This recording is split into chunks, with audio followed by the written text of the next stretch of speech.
Who wants the prayer one? I didn't say you were. Okay, I'm just...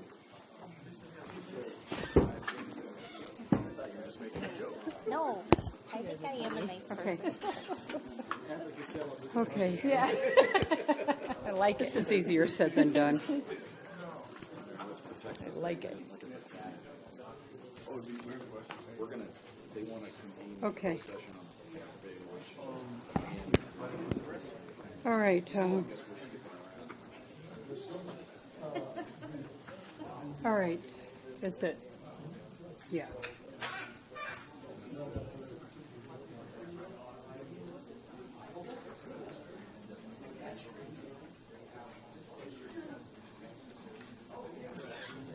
Okay. As soon as Mr. Thomas is back, we'll we'll call the meeting back to order. Are we making presentations? Yeah. Did we assign that? Yeah, I did. I gave him. Okay. Yes. I tried to give one of them away, and it says I, Peggy Green, so I guess.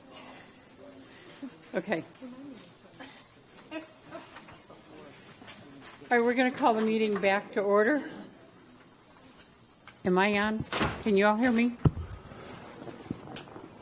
Is it on? Yes, ma'am. Now it's on? Yes, ma'am. Okay. All right, we're going to call the meeting back to order. And the Pledge of Allegiance, I'd like to lead it. So, okay, do we have someone to do the prayer? Okay.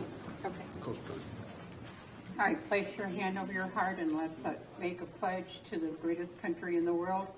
I pledge allegiance to the flag of the United States of America and to the republic for which it stands, one nation, under God, indivisible, with liberty and justice for all. And if you remain standing. If you would allow my good friend, been in this community for a long time, high school, college, Coach Larry Bird is going to lead us in our invocation. Yes, sir. Lord, we take a moment to say thank you for all you do for this city and for each one of us here tonight. Lord, we ask for blessings upon each person that's involved with the business this evening. May we honor you in all that we do. We'll give you the praise in your son's name, Jesus. Amen. Thank you, Thank sir. you. Please be seated. The next item is a report from our city attorney. Sure. This is the closed session report. There was an item added onto the closed session as a Anita Rose item. This is the litigation matter known as Calvi versus City of Ridgecrest. The City Council received a report from trial counsel and the city attorney regarding that matter. There was no reportable action taken. City Council also met to discuss the item identified in the agenda as public employment city manager. The City Council did not complete its discussion of that item, and so it will reconvene that closed session at the end of the public portion of the agenda, following which there will be another report by me. Madam Mayor, that concludes the report. Thank you. And council and staff, if you will join us at the podium, we have some presentations to make.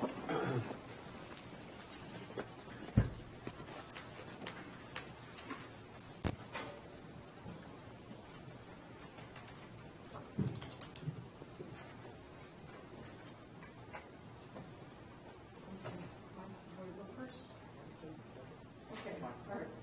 You're first, please. Thank you. This is an honor for me to read this and to proclaim it. It is our National Day of Prayer. We're presenting this on May 4th, 2017. This is whereas the morning of May 4th, 2014 has been designated as the time for the National Prayer Breakfast, a yearly occasion where leaders of all faith gather to combine their prayer to strengthen the spiritual base of our nation. And whereas the tradition of national prayer breakfast is established in February 1953 in Washington, D.C. by both House of Congress, with the first Thursday in May established as a firm day for this event by President Reagan on May 5th, 1988, and has been celebrated in the Indian Wells Valley since 1971. And whereas the Ridgecrest Kiwanis Club has planned a local observance of the National Prayer Breakfast at Desert Christian Center on the morning of Thursday, May 4th, 2017. And whereas this year our community and the whole nation face challenges that call for our most solemn and reverent concern, our deep wisdom and acute support, and for the renewal spiritual strength of our approach to these challenges. And whereas the city of Ridgecrest recognizes these challenges, the need for spiritual strength, the efficiency of our prayer, and of many faith. Now, therefore, be it proclaimed, the city of Ridgecrest, the City Council of Ridgecrest, California, do hereby proclaim that the city of Ridgecrest joins in the observance of National Prayer Day and Mayor Prayer Breakfast the morning of Thursday, May 4th, 2017, and urge all citizens to participate wholeheartedly in this event. And it is signed by all the staff and our great mayor. And Coach Bird is going to come and receive it. Thank you.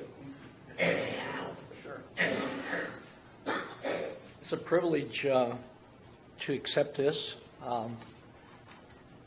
City of Ridgecrest has had, in the last 22 years, the Kiwanis Club has attempted to honor the mayor as well as our country in the National Day of Prayer. It's a privilege to accept this, and we ask that each one of our councilmen, I haven't heard from Mr. Wallace yet, or our city manager. So other than them, we're expecting them to be there tomorrow morning. Thank you. 6:15, we'll see you. Thank you, sir. Yeah, I know about you. Go ahead. Rika?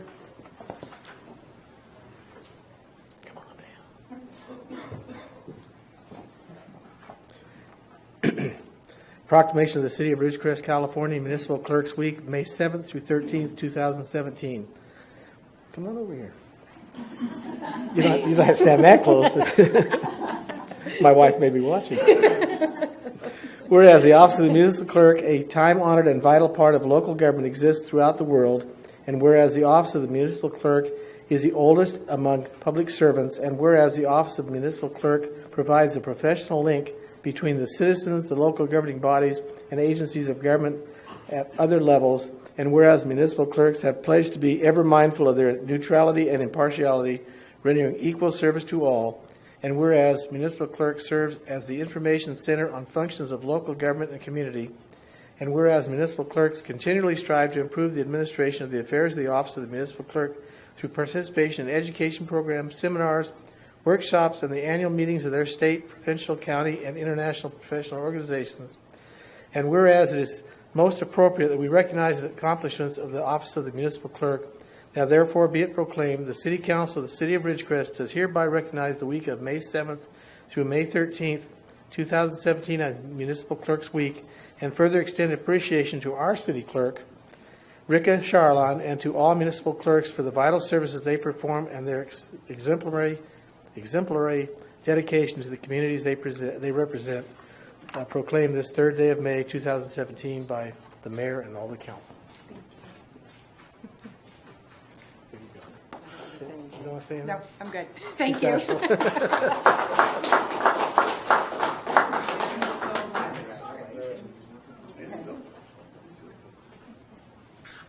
This one is a real honor for me. Chief, who is coming forward?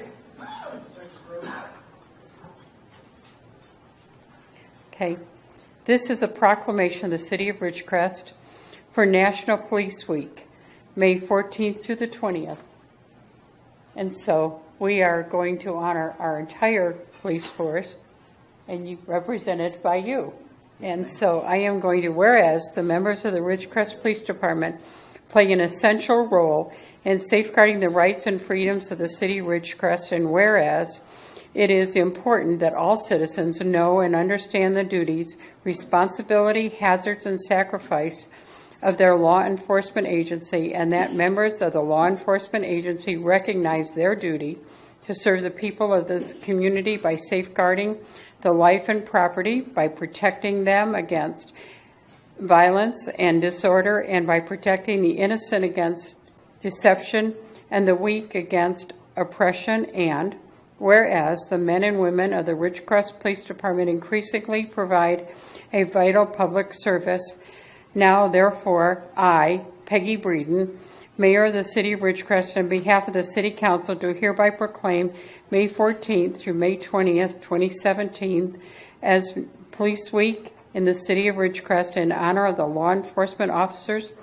past and present, who have rendered a dedicated service to the community, and do further proclaim May 15th as Police Officers Memorial Day in honor of those law enforcement officers who, through their courageous deeds, have made the ultimate sacrifice in the service to this community, have become disabled in the performance of their duty.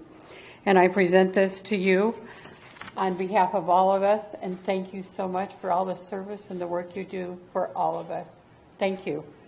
Please say something. Well, first of all, I want to say thank you very much, Ms. Breeden. I appreciate this. It's an honor to stand up here. I want to say thank you to the council on behalf of all the officers in our department. It means a lot to us that we get such overwhelming support from the community, and we couldn't do this without you. And just want to say again how much it means to us, so we appreciate it.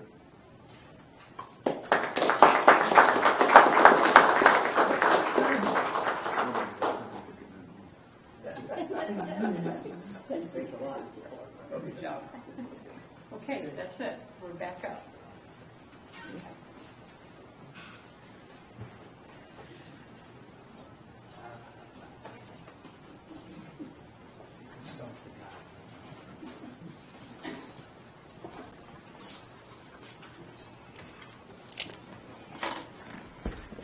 Okay, the next item is a status update by on IWV EDC Aquatic Center project. I know Scott is out of town and Laura Hickel has agreed to come and speak.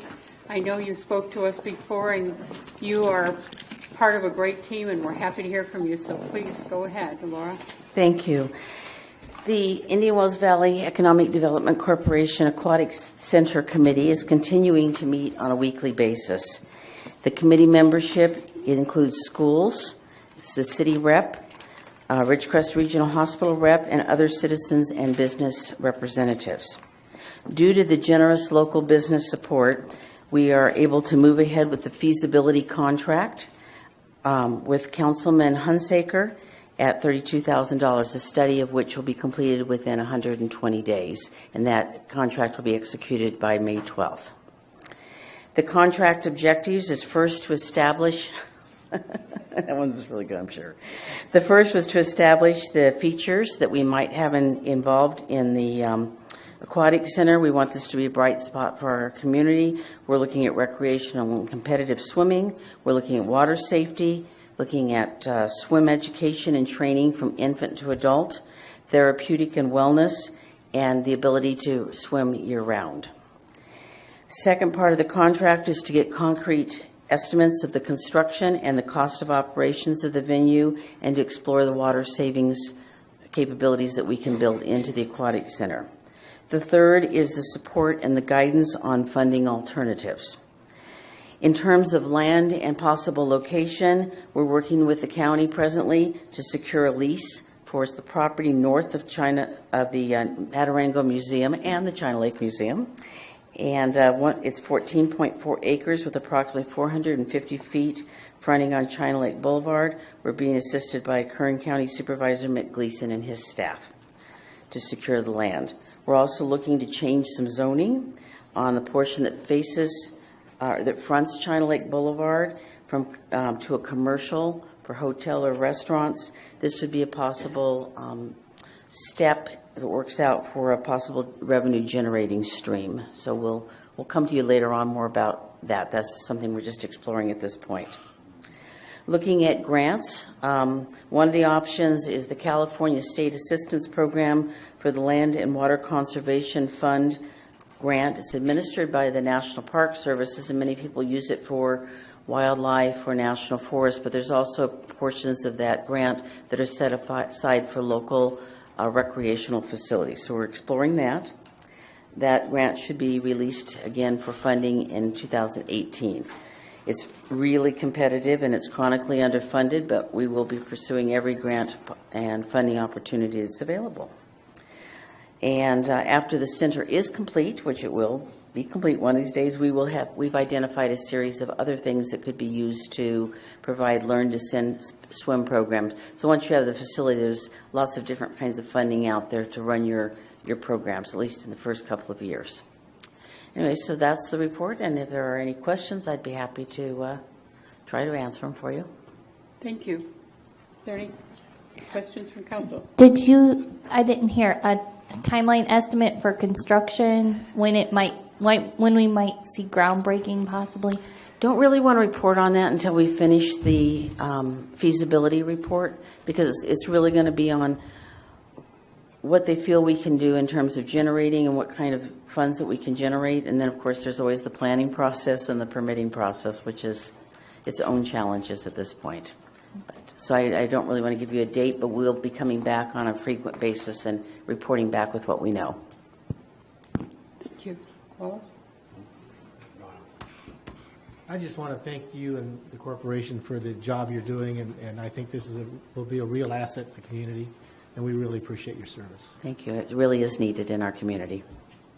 I'd like to echo that too, because I truly believe this is going to be an opportunity for quality of life that's going to benefit everybody inside the city of Ridgecrest as well as outside. And I see opportunities galore for additional businesses to come in and feed off that. And I see our kids being able to have a place to go and enjoy and have fun, both competitively and recreationally, as well as adults also. Is there any public who would like to ask any questions? Okay. Oh, all right.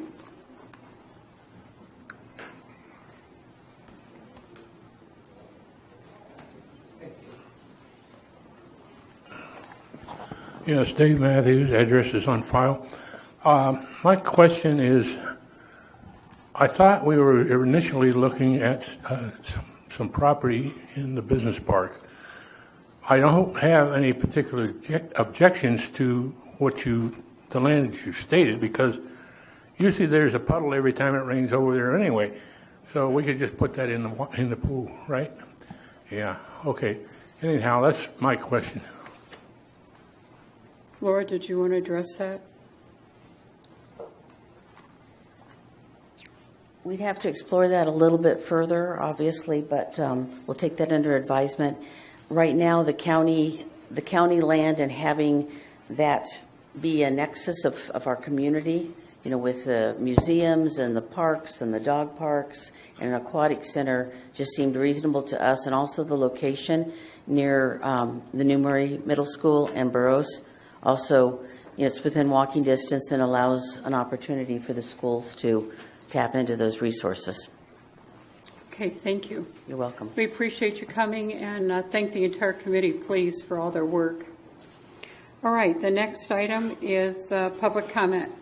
Persons wishing to address the council on items that are within the council's jurisdiction and do not already appear on the agenda may do so at this time. Pursuant to the Brown Act, the City Council may not take action on that item that does not appear on the agenda. Speakers are limited to 5 minutes.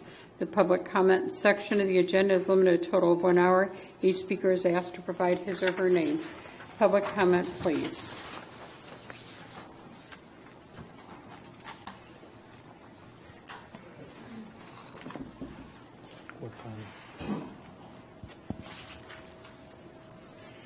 Good evening. My name is Stan Rotora.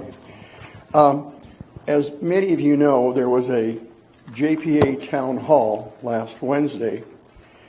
The it became very obvious, I guess, even before that evening, that the JPA had reached out to the farmers before the meeting to get an input from the farmers that was actually included in the draft that went out to the public. Now, there's absolutely nothing wrong with reaching out to the farmers. As a matter of fact, I applaud the JPA for doing that. As a matter of fact, it could have happened 3 or 4 months earlier, and that would have been even better. But I guess my question is, when is the JPA going to reach out to the rest of us, that is, the other 99.99%? That public outreach should have happened at the town hall meeting. It's not clear, in my mind, whether or not the staff members were actually recording the inputs from the public. Can't say that it wasn't, but based upon any feedback at the meeting, can't say that it was either. The same thing goes for the voting that happened from the audience. That is, the facilitator had the audience vote on the various inputs that were given from the audience so as to speed up what was going on, the process. And that was actually a good idea, I thought. But then that stopped halfway through the public input, and it was never summarized at the end either. So as far as I know, it may have gone somewhere, it may not have. Right now, whether or not the public's message got to the board is not clear. And I guess we'll just have to wait and see. There wasn't a lot of feedback. Also, there was a board discussion regarding whether or not they should attempt to change the way the city and the water district had their delegates vote. That is, whether or not to take inputs from the entire agency boards to feed into the JPA board. The implication was that that would save us a lot of time and we could make a lot of progress if we just gave more flexibility to the water district and the city representative. And based upon that last meeting, my feeling is that's just absolutely silly. It would be absolutely the wrong way to go. The real problem is twofold. The JPA needs to reach out to the public in a meaningful way and demonstrate that they're really reaching out and they're really understanding. The second issue is the JPA staff needs to get organized. It really wasn't clear who among the JPA staff was in charge of anything, if anybody was, and who was actually doing anything. Again, I'll mention the fact that whether anything was recorded or not is not clear at the meeting. I think, for the most part, based upon the audience voting, if that's what you want to call it, most of the people actually agreed with most of the inputs that were provided with from the public, that is. So I think the public pretty much knows where they want this to go and how they think it should work. It's not clear whether that message is getting across to the JPA, and I definitely don't think that the problem has anything to do with how the members are tasked to vote. The biggest problem is just the organization of the JPA and how they work with the public. The JPA, as far as I can understand or see, is located in Bakersfield or parts east and west, south, not east. I haven't seen anybody over here actually trying to look at or get a feel for what the public is really thinking. So in any event, if any questions? I would like to make a couple of comments, Dan. Before the last JPA meeting, and this does not include the last two Water District GSA meetings, there was 27 hours of meetings with the public. That is pretty good, considerable time given to the public to have their input, to listen to presentations, to talk and understand. When I asked if there was a more efficient way to do this, the comment was, it was a question, it wasn't a direction. I want to have all the authority to be able to vote, any more than Peter wanted to do that. I wanted to ask, is there a more efficient way to do that? With that 29 hours, and I don't know, I did ask Peter afterwards how many hours they had spent at the Water District on their 2 GSA committee meetings, and he said about 2 hours each. So that would give us like 31, 33 hours of time. We have listened to the public and heard presentations. As far as the recording of that, there was an email sent out by Lauren Duffy from the Water District that pretty much paraphrased everything that was said at that meeting. And we are waiting back from staff to come back to us. Keith, help me if I'm getting this incorrect, but come back to us with their interpretation of everything that you said, their ideas of how to incorporate it. Would you say it more fully, please, so I don't repeat what you're actually doing? Well,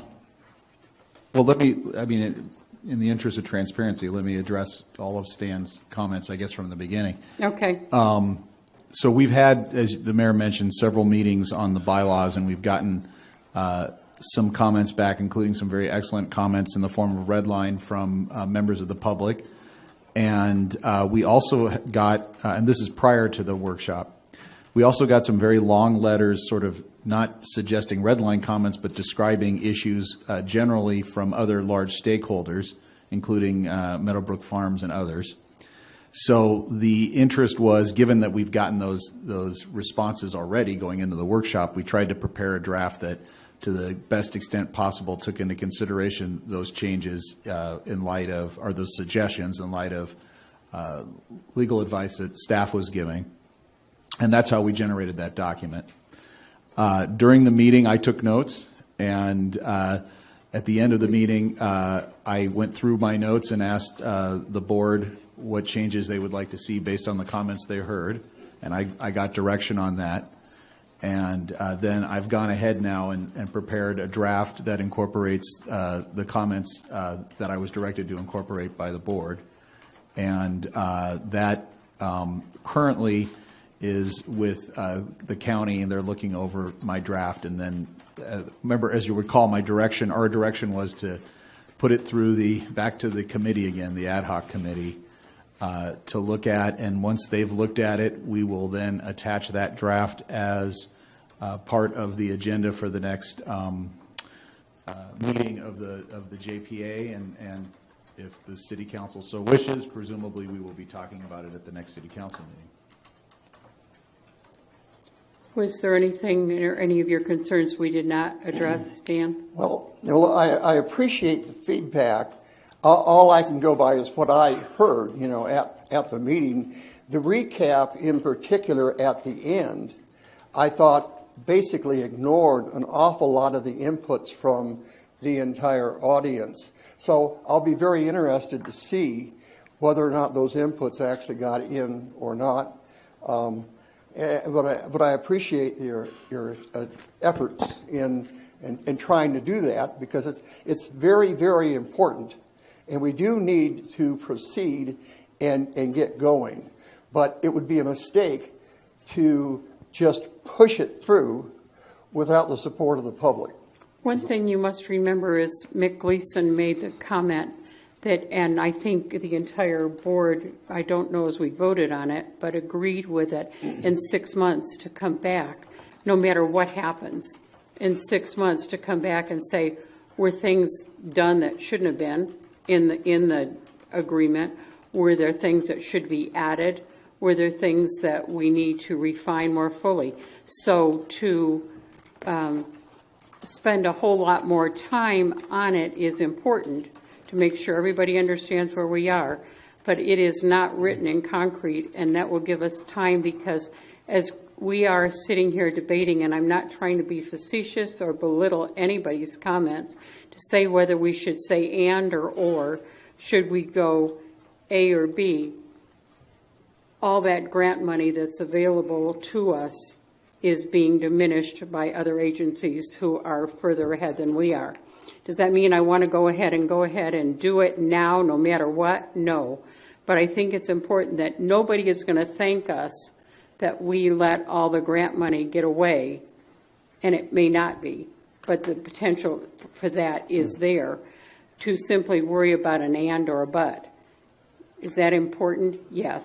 But I don't want to waste a lot of time doing that. I could care less about the they or the does or the whatevers. There were several what I would call substantive comments. I agree. That were, quite frankly, very simple to implement. I mean, 5 minutes at most to go in there and incorporate that. And I think even though going back to it in 6 months is a good idea, the simplicity of doing it now, since we know what the issues are, and the little bit of time that it would take to do it. I mean, absolutely, so small amount of time. There's actually no reason to put off a lot of those comments that the public made. That's all I'm saying. Okay. Thank you. And I do know that staff is in getting that back, going around and circulating it so it can come back. Correct, Keith? That's right. Okay. Yes, and you know, I think our direction was to include all of the changes that we heard that were not inconsistent with the law, and I think that we explained where there were issues, and so that's what I was tasked with doing, and hopefully I did it. Okay, please. Yeah, I had made a comment at the end of the meeting. I guess nobody ever gets exactly what they want at any of those meetings, but I thought the tone of the meeting was terrific on both sides. I thought there was a tone of willingness and cooperation, and throughout. And Mr. Gleason seemed to have an about face. He was very positive and very welcoming to other ideas. And as you said, Keith, at the end of the meeting, it was all but, yes, let's incorporate these things within what we can do legally. I felt very, very good about it, personally. Okay, thank you. Okay, Dave? Yes, Dave Matthews again. We're in the month of May here, and I wanted to mention that there's a celebration that we used to take care of in the month of May. It was spearheaded most recently by Howard and Barbara Auld, and that is Armed Forces Day, which I believe, if my memory serves me right, is May 17th. I have not seen that anything is planned for this year here locally. I would encourage the council and anybody else out there to maybe revisit this and have somebody take it on. I think it's a worthwhile day that has kind of gone by the wayside lately. I'm not sure whether Howard had a organization behind him or not. I think it might have been the Kiwanis, but I'm not sure. Anyway, the other thing is about we just heard the update on the aquatics center, and it's too early, I guess, to really decide what's happening to the John Penny Memorial Pool. I hope we are preserving it, and I think what possibly could be done, since it's not going to be anywhere near any site that is going to be selected for the new aquatic center, is that perhaps I sat through the quality of life meeting last night and heard discussions on the splash pad. It didn't occur to me until I got home, otherwise I would have mentioned it at that meeting. But perhaps all the equipment, or a lot of the equipment that would be needed for the splash pad, is over there at the old pool. And maybe we can just convert it into a splash pad, because you've already got, there's 14 feet of depth you have to go down for the mechanism and the recycling and all that sort of stuff. You've already got the depth there at the old pool. You've got some of the pumps, you've got the shade things and the fencing and a whole bunch of other things. So I would suggest that we consider that an option at this point in time. Thank you. Thank you, sir. Okay, the next, is there any other public comment? Okay, Mr. Neal.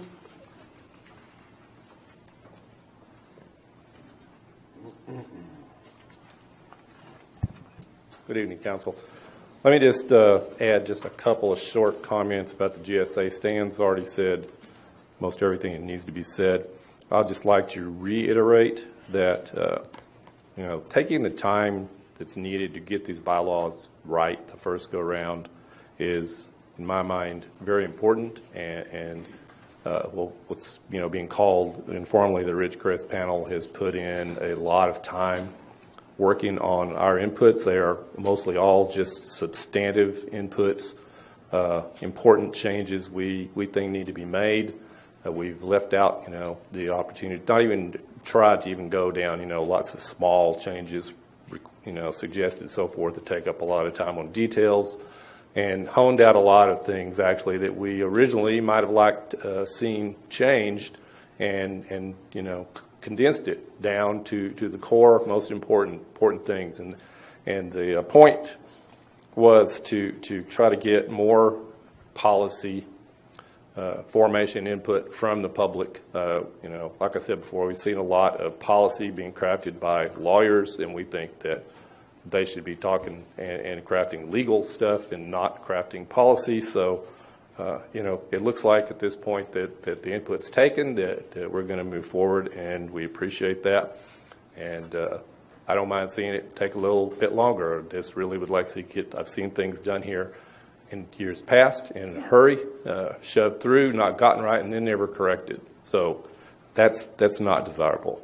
As far as the discussion at the end, I just simply like to say that this council should continue to review what's gone on at the GSA meetings and give direction to our representative as to which way we want to go and vote on any issue that comes up, certainly for the near future in this time frame when we're crafting bylaws. Going to the next subject here, talk about one more time the Ridgecrest Boulevard bulb outs. Haven't actually brought this up a lot at council. Mostly it's been at infrastructure meeting. And what I'm seeing is I spent a lot of time addressing this subject and not really getting any headway on it. Just like the council to know that I have put in a sum of my own money towards paying the cost of doing the necessary modifications that we've already, probably over a year ago, we talked about, thought we had agreed that could be done. This is totally about giving the bicyclists in our town safe egress at those two intersections. I have taped the way cars approach through there, turning left, coming from the north, how they ingress onto the path that a bicyclist would be in, and considered, who's going to be looking where, and the possibility for a collision there. And that's why I put my own money forward to hopefully encourage the city to go ahead and make modifications there, because I'd hate to see somebody get nailed and get killed there unnecessarily just because of no good reason, actually. So I'm asking now the council proper to consider this and consider giving direction to the city manager in his capacity as Public Works Director to go ahead and modify the bulb outs, which I have pointed out. I will be giving diagrams to further illustrate my point about the danger here, sending that to the council, and so you can see that, for yourself, not just take my word for it, and hopefully we can get some action there. I know that I've seen the way that bicyclists can conduct themselves on several occasions just being down there, and I can tell you they don't feel safe going through those two intersections, and there's no reason they shouldn't. Okay, just a little bit of time here. I just want to mention that Dale Howard has now been ordered out of his house. The article was printed, I believe, today in the Daily Independent. And so I invite everyone to read that. Invite everyone to go to the Ridgecrest page on Facebook, where I have highlighted that. And a lively discussion, of course, has ensued amongst the public, so forth and so on. It looks like at this point, without further intervention of some form, that the Howards will be kicked out of their house May 31st. a sad end to a long-going process that the Howards have hoped, even up until this last Monday, that they would get some, rightful relief through the courts and see their rights under the California Constitution upheld. Unfortunately, all Mr. Howard got was derision from the judge and told it's too bad, get out. Thank you. All right, any other public comment?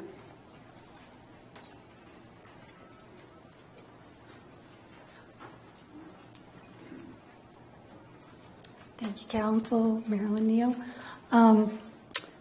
Just 2 quick points. I will say we were at the hearing Monday for Mr. Howard, and I would just say one more time that it was heartbreaking to see the response of the judge when Mr. Howard, according to court documents, had the right to speak and to make appeals for his case, even up to that late hour. The judge really just kind of, I felt like, I'm not accustomed to sitting in courtrooms, but I was astounded at the treatment of we the people. We the people were pretty much just, flipped off and reprimanded like errant children. And I'll just leave that there. But there was also another concern of mine concerning the GSA, the last meeting. And I'm glad, Mr. Martin, that you felt good about the meeting. I know that there were those who felt like, that it was there was good input on either side, and that the board, the JPA, that they were listening courteously, that Mr. The chairman, that he was, considering other things. However, we all, as American citizens, have seen an awful lot of stuff go on recently over the last number of years where our elected officials really just don't seem to give heed to the fact that we are, as the public, we the people. And in that meeting, though there may have been a lot of good things that did go on, I left, maybe I was the only person. There are all kinds of people that, are very technical, very scientific, very mathematical, all that. But I, as part of the public, I sat there and I listened and I watched. I didn't speak, but I sat at the back and I watched and observed the whole thing. And I left appalled and very distraught and upset, and I went and I spoke with Mr. Gleason afterwards. I left appalled because the facilitator, who is using taxpayer money to do the job, really pretty much the whole meeting. Now, I know those of you that were on the board, you didn't see a lot of, you couldn't see facial expressions, you couldn't maybe hear some of the small things that were said from her, but though I'm sure she's very talented or gifted or equipped or whatever to do her job, I was very offended for the public, for your constituents, as to how we were all treated. It was like we were errant children. And and it was like, oh, hurry up, don't you dare say anything that you're not supposed to say, we know. And I mean, literally, I sat there and I watched her more than once. Yeah. Just like you're listening to someone that, okay, get it over with. We know. We've already done that. That's wrong. That is very wrong. And I know that we will be having other workshops probably for other issues. I would encourage this council to really consider how the public is being treated. And This is not just about feelings. This is about position. The public is in the position to call the shots, to direct their officials. That's our constitutional right. Everyone was very respectful of the board, I believe. Everyone was careful. Mr. Stan, excuse me. You know, I know he had a list of at least 6 or 7 key major points, important things that this panel had spent hours upon hours. You talk about the hours that the board has sat and listened. But then we left, and the last thing, Mr. Brown sits there and goes, oh, well, you know, it's just a couple of ands and these and, you know, nothing big. That doesn't tell me that anyone's being listened to. So thank you very that's my much. input. Okay, is there any other public comment? Okay, the next item is council announcements. Is there any council announcements? Mike? Eddie? Outside of tomorrow morning Tomorrow. at 6:15. Right.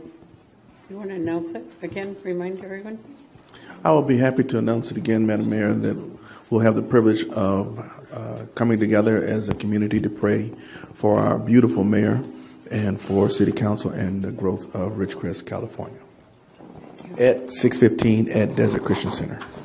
So it isn't to honor the mayor, it's to honor our government and pray for all of us to have I don't know, it was called the Mayor's Prayer Breakfast, and I've addressed it a couple of times. It was pretty wonderful, but it isn't to offer glory to anybody but the entire community and ask for God's help and prayers and things like that. So thank you. Sir? Lindsay? I have one. On Saturday, May 13th, there's a fundraiser boutique for the Pregnancy Care Center. It's from 2 to 4 at Cornerstone Bible Church. And you can get tickets at the Pregnancy Care Center or Bread of Life.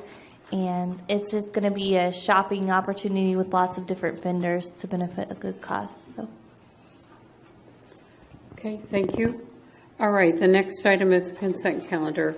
All items in the consent calendar are considered to be routine by city staff and will be approved in one motion if no member of the council or the public wishes to comment or ask questions. If comment or discussion is desired by anyone, that item may be removed from the consent calendar and will be considered separately with public comment before action is taken. Do any members of the council wish to have any item pulled? Mike? I'm gonna pull the one. Oh, right, where are we? Number 7. Okay, and we aren't going to discuss it tonight. It will be discussed on the next agenda for the org committee, and then come back to council. So for clarity, you're not pulling it for discussion. You're tabling the matter. Thank you. Thank you. I'd All right. like to have polled number 8 and 9, please. 8 and 9. Okay. Wallace? Public. I already did 8 and 9. So we are going to approve item number 5. Proposed action to approve draft minutes of the City of Ridgecrest Council Successor Redevelopment Agency Financing Authority Housing Authority meeting dated April 19th. A motion to approve. So moved. Second. Mr. Maurer? Aye. Mr. Thomas? Aye. Mayor Breeden? Aye. Mr. Martin? Aye. Ms. Stevens? Aye. 5 ayes, motion carries. Okay, item number 6.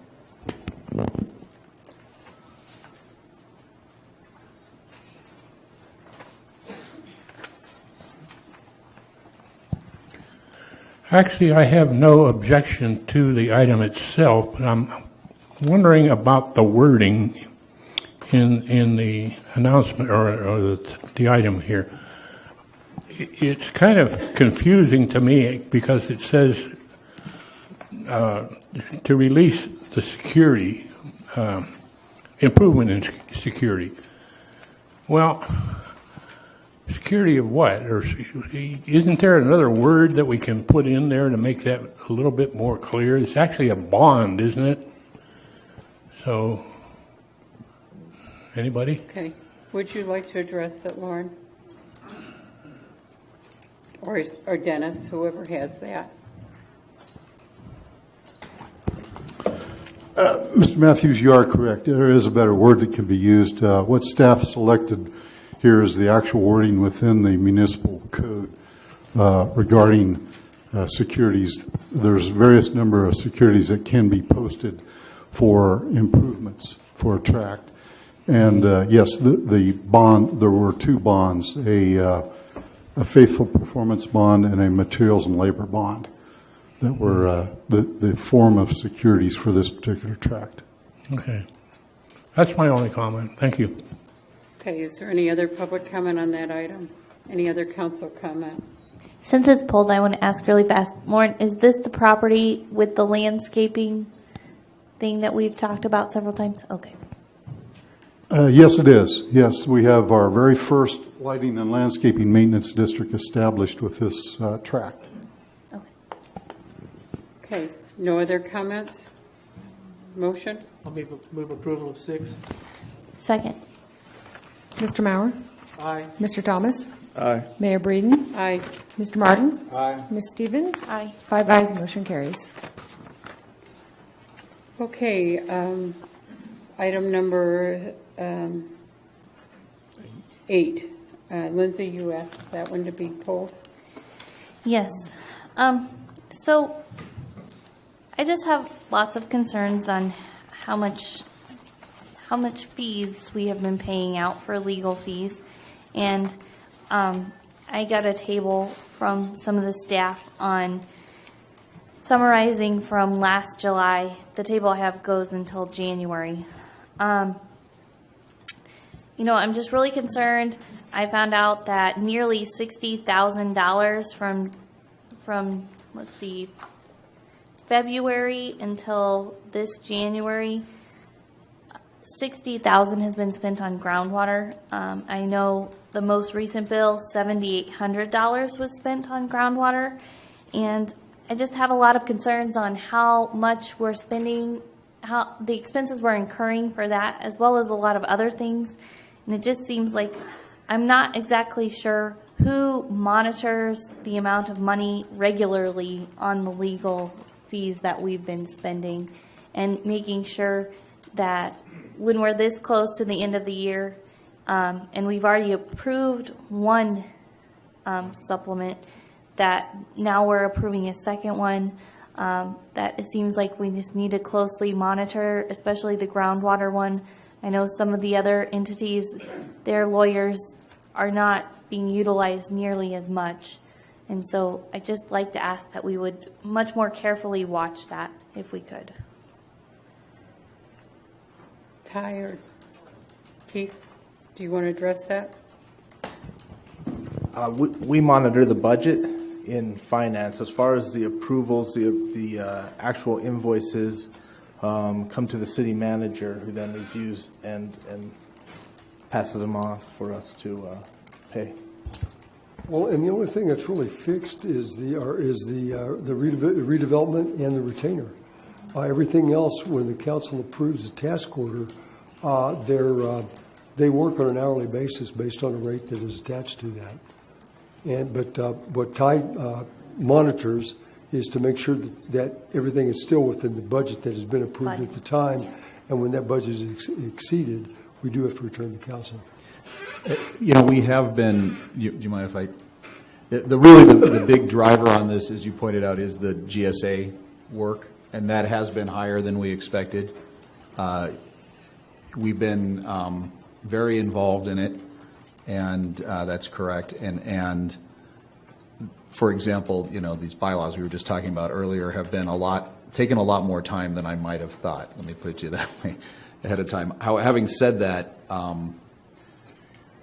ideally we're at the point where we get done with that project and turn things over to the PAC and the board, and hopefully, we don't have to be involved. The reason we're so involved is because, we're trying to legally establish certain things. We're inventing a new public entity.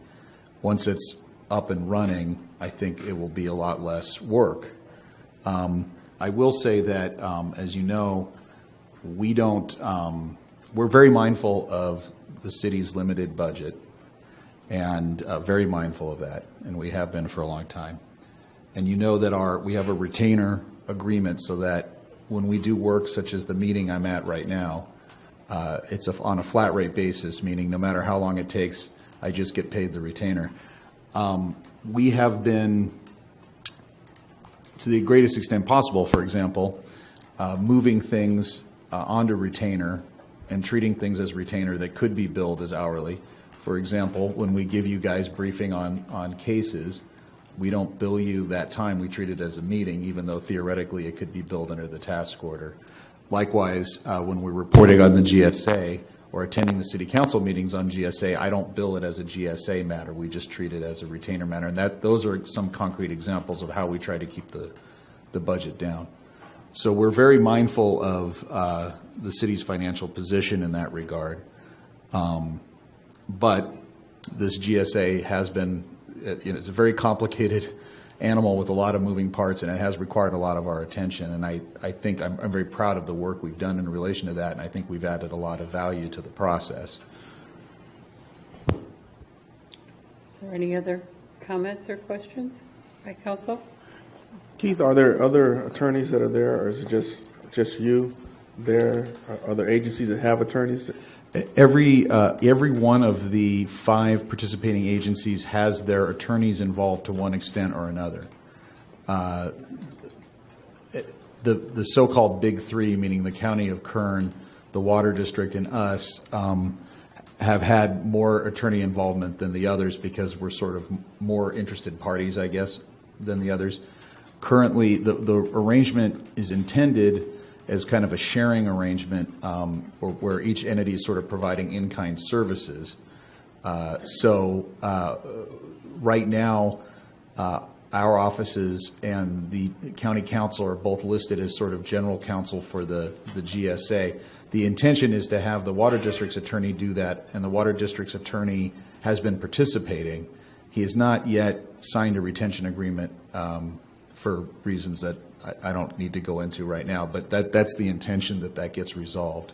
So the idea is, I guess the short version is, the idea is that the city's contribution to the entity has been these legal services. That's what we've been contributing, I guess, to get the thing off the ground, in addition to some money, too.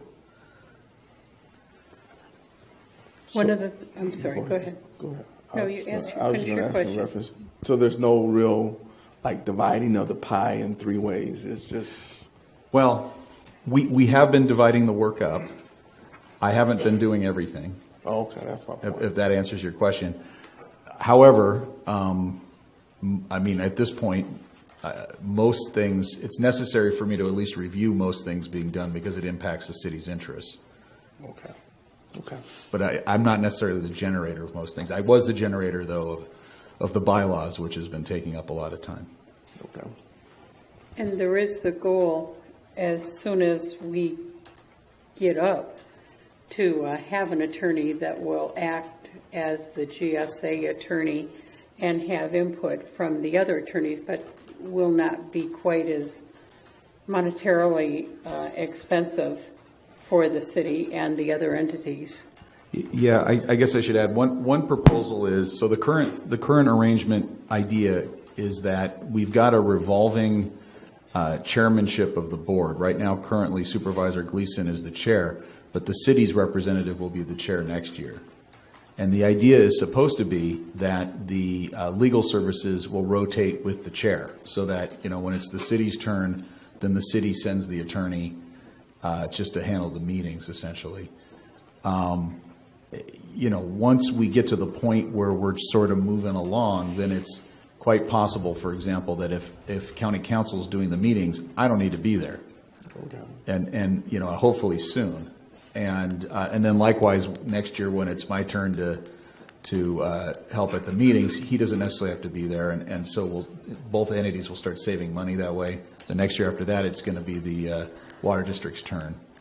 And so, we'll see where we are. I mean, I understand there's probably going to be some more bumps down the road. I'm not kidding myself about that. But, there will be a point where this thing will be functioning like a normal public entity. At that point, I don't expect you're going to want to have or need multiple attorneys looking over everybody's shoulder for everything. Okay. All right. Stan? Good evening again. I would just like to encourage the city to have two separate line items for legal fees, one for what we always used to have, and a second one for the GSA, so that the public and all we have to do is look at that line item to determine, how much money has been appropriated each year and how much money has been spent each year, so that we can better track that. And then going back to this current discussion, my feeling is that there are the two other counties, Inyo and San Bernardino. I haven't gotten the impression that they have been contributing nearly as much as the big three, if you will. And it's important for us to track that because at some point in time, not that we'll ever be reimbursed for that, but at least we want to make sure that we're given credit for the money that we put in. And I think that's very important.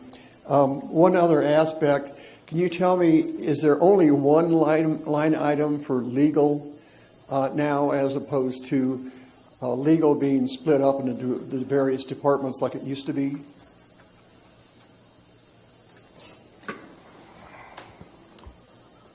We have the general legal services within the general fund, but we do have separate legal items within the self-insurance, which correlates with our workers' compensation and personnel attorneys.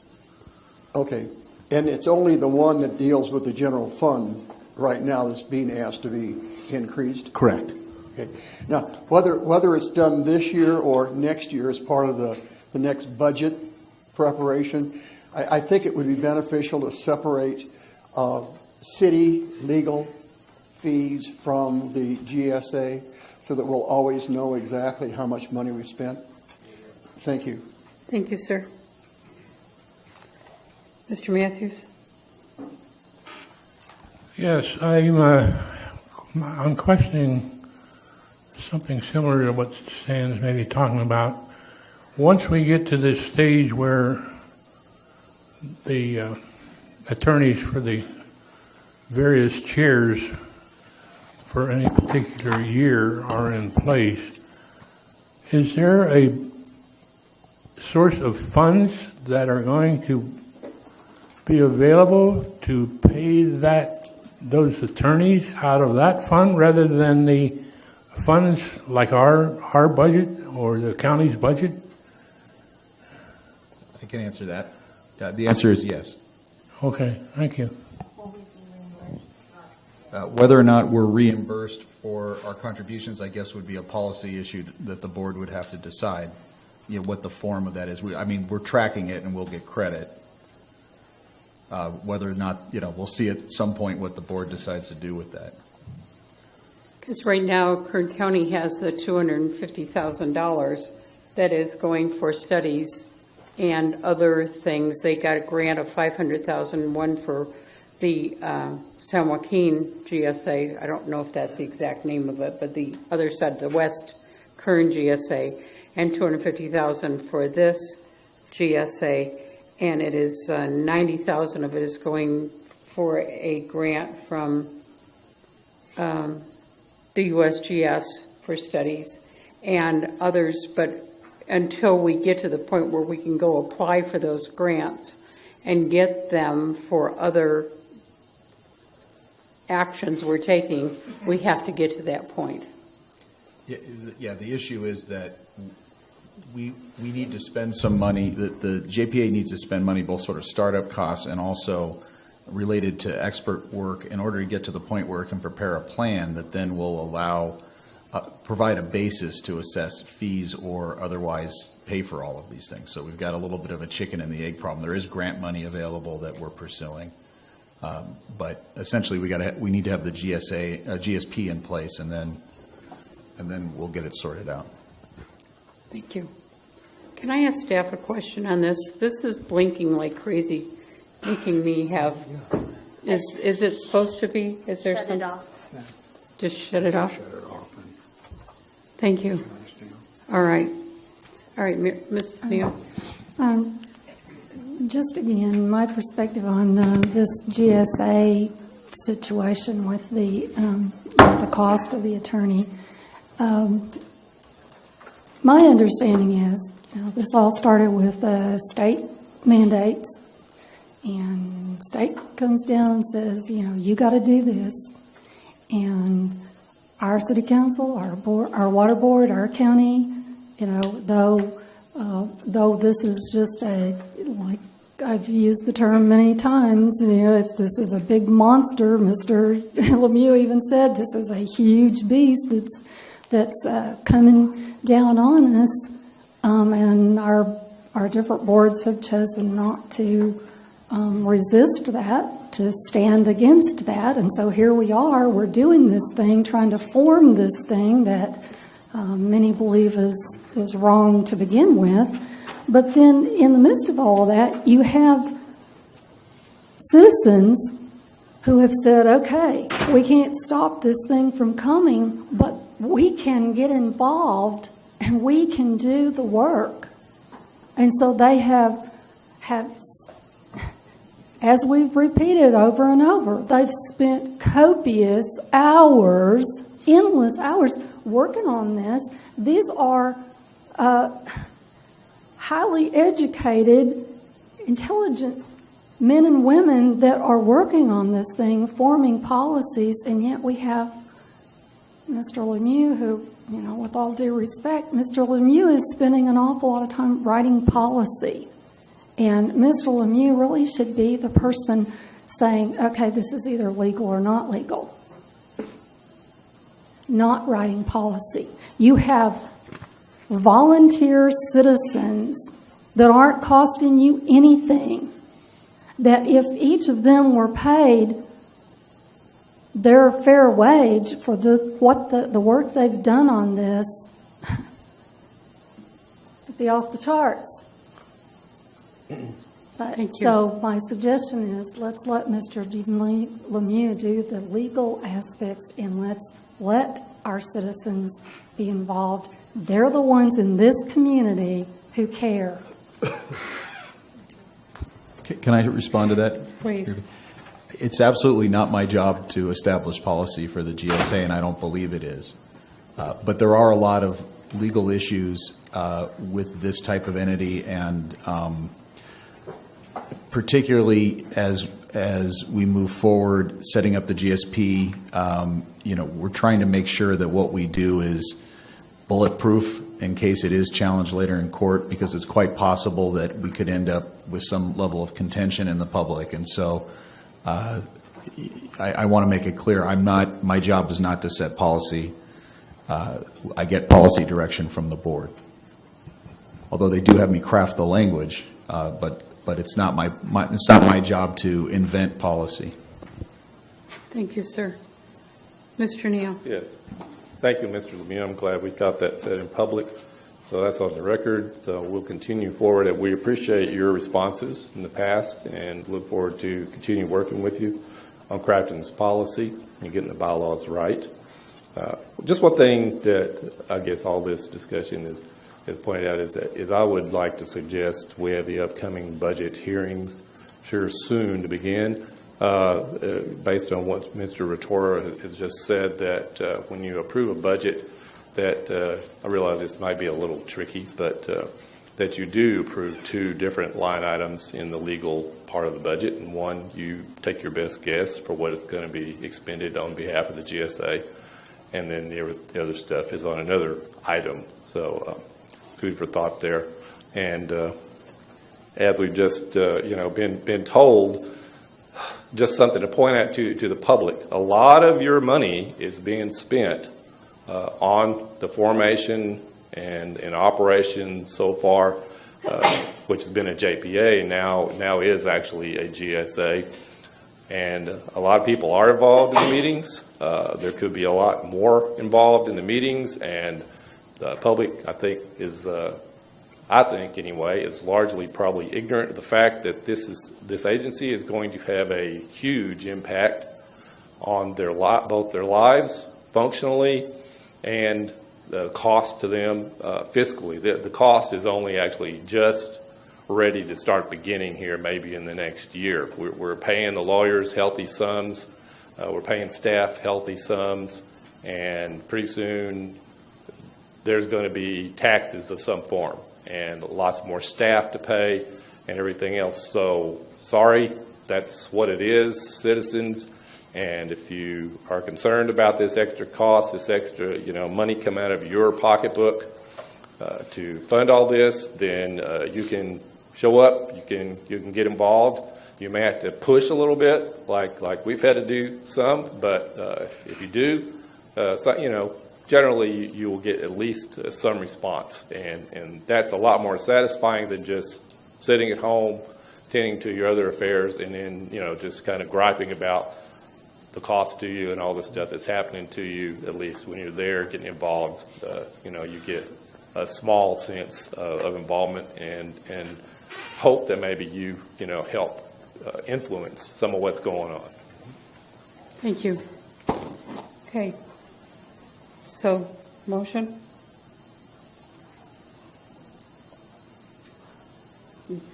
Did you have more questions, Lindsay? No, I just don't want to spend 50,000 more. None of us want to spend money. I know. No. I'll make a motion. What would you suggest then? Are you making a suggestion? No. No. I don't know that we have a choice. Okay. Okay, motion to approve item number 8. Second. Mr. Mauer? Aye. Mr. Thomas? Aye. Mayor Breeden? Aye. Mr. Martin? Aye. Ms. Stevens? Aye. 5 ayes, motion carries. Okay, item number 9. I know I had pulled an item several meetings ago when we talked about our review of investments, and I was just curious if we've looked into investing our money anymore. It just seems like rather than having it sit there and be stagnant, it'd be beneficial. I know you said we didn't have any staff at this time, but if there's any training we could send them to, it seems like it would easily pay for itself. We currently invest our money. We are earning money. We could probably earn more interest if we were to do that and go out and invest. I hesitate to say it's just a couple of trainings to learn how to invest your money. It's a longer process than that. Currently, what we do invest in, the local agency investment fund, is a stable, secure, liquid, safe investment. I didn't think it was making interest. Yes, it's just under 1% right now. So any money we have isn't just sitting around not collecting interest. It does collect interest.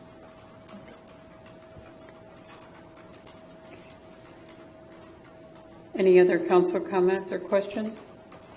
Stan? According to the last investment report that we saw, it was just a month or two ago, I believe we have something like $32 million invested in a fund of some sort. And I believe that was at like 0.69% is the number that was given to us anyway at that point in time. $32 million is a lot of money. 0.69 interest is not a lot of interest. Even though interest rates are way down, and if you wanted to go to the credit union, you could even get 0.69. I think there are areas that we could make more than 0.69, and it seems to me that it would be worthwhile at least looking into that. Even if we could only get 1.5%, it would justify us paying. I got to believe that there are people out in this world that do that for a living, invest money, and secure. I mean, I totally agree. We need to have something very, very secure, but 0.69% just seems awfully low to me, and I think it would be worthwhile at least investigating what other options there might be to invest $32 million. A lot of money. We have the TAP funds invested that way through we used I guess contract with government portfolios. We can't advisors. hear you for some Keep- reason. I don't know if we need to click it on and off. It's on. So yeah, we did invest the TAB fund, so we can recirculate that and see what there is out there available to use. I think there is some money that we're not going to be using for a little bit, especially in the wastewater, that we could look at maybe CDs or something of that sort, but we can definitely take a look again. Appreciate it. Thank you very much. What do CDs get now at that, with that volume of dollars? Oftentimes it depends on the length, how long you have it invested. I'd have to look. I haven't looked for a little while. Well, I think it's absolutely positively worth doing, and Ms. Stevens has brought it up 3 times now that I know of, and we're addressing that it might be a good idea, but there's a difference between that and actually doing a couple of hours of research and coming back with a definitive report and what our options are. And I would certainly like to see that too, Dennis. I agree. Is there any? I'm associated with another organization that has a substantial amount of money invested. And what they did is. Your mic. You might have to talk right into it. Hello. There we go. Anyway, what they did is they tied up with an organization, because if you're investing in CDs, you've got a legal limit of $250,000. So we actually had a list of several banks that our CDs were in. And Ty, you're right, the longer you commit the money, the more interest. But it doesn't really go up that much. So you're talking, well, 1% on $32 million is a lot of money.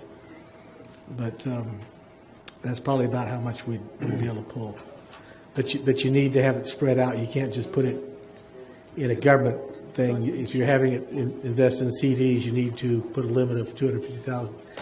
And most banks you don't have to worry about. But there's been some large banks over the past 10 years that have failed. Yeah, they also have to have certain, they have to be approved through the state, meeting certain thresholds as well, so we'd have to do homework on that end as well to make sure the bank qualifies. Well, in TAB monies, the types of investments are very, very limited. The reason is because you're always under the microscope to make sure there's been no arbitrage of the money. In other words, the TAB monies can't be used to make money. That's not the purpose of that money. So in reference to Ms. Stevens' question, Mr. Spear, would we get a report back in some kind of time frame or what? Well, see, actually, you're going to be out, so it'll probably be a month. Yeah, we're also right in the middle of budget, so Correct.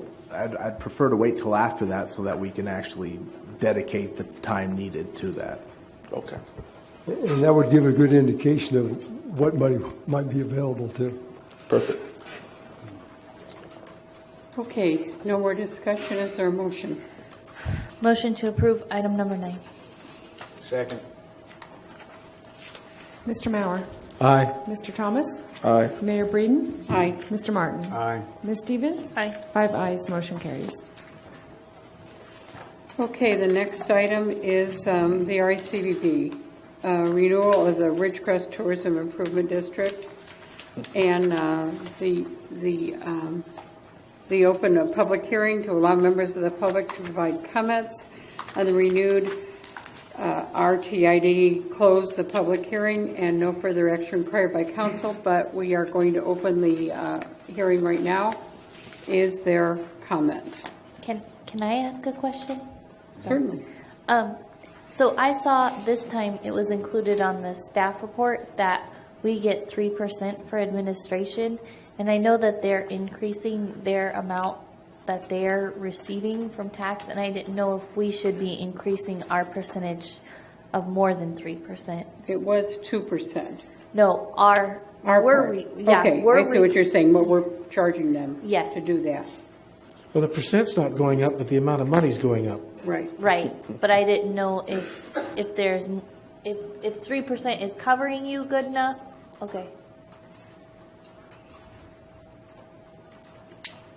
Okay, is that the only comment from council on the public hearing of that item?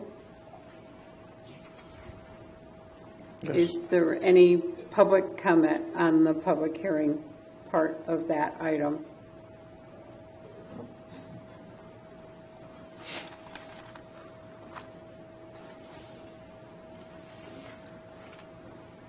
Good evening. First of all, I want to introduce myself. I'm the owner of the Quality Inn right in the corner, 507 South Sinai Lake Boulevard. I received a letter from RACBB. This is not a protest. I have a question about the language. It says the annual assessment rate shall be 3% of gross room rental revenue. Another place it says the city will be responsible to collect the 3% monthly basis. So my question is the hotel will impose to collect the 3% from every single night from the guest, or they will file the 3% tax as an assessment end of the year? Thank you. Does someone want to answer that? Ty, do you want to talk to that, or who has that? Harris. Harris, do you want to talk to that? Please.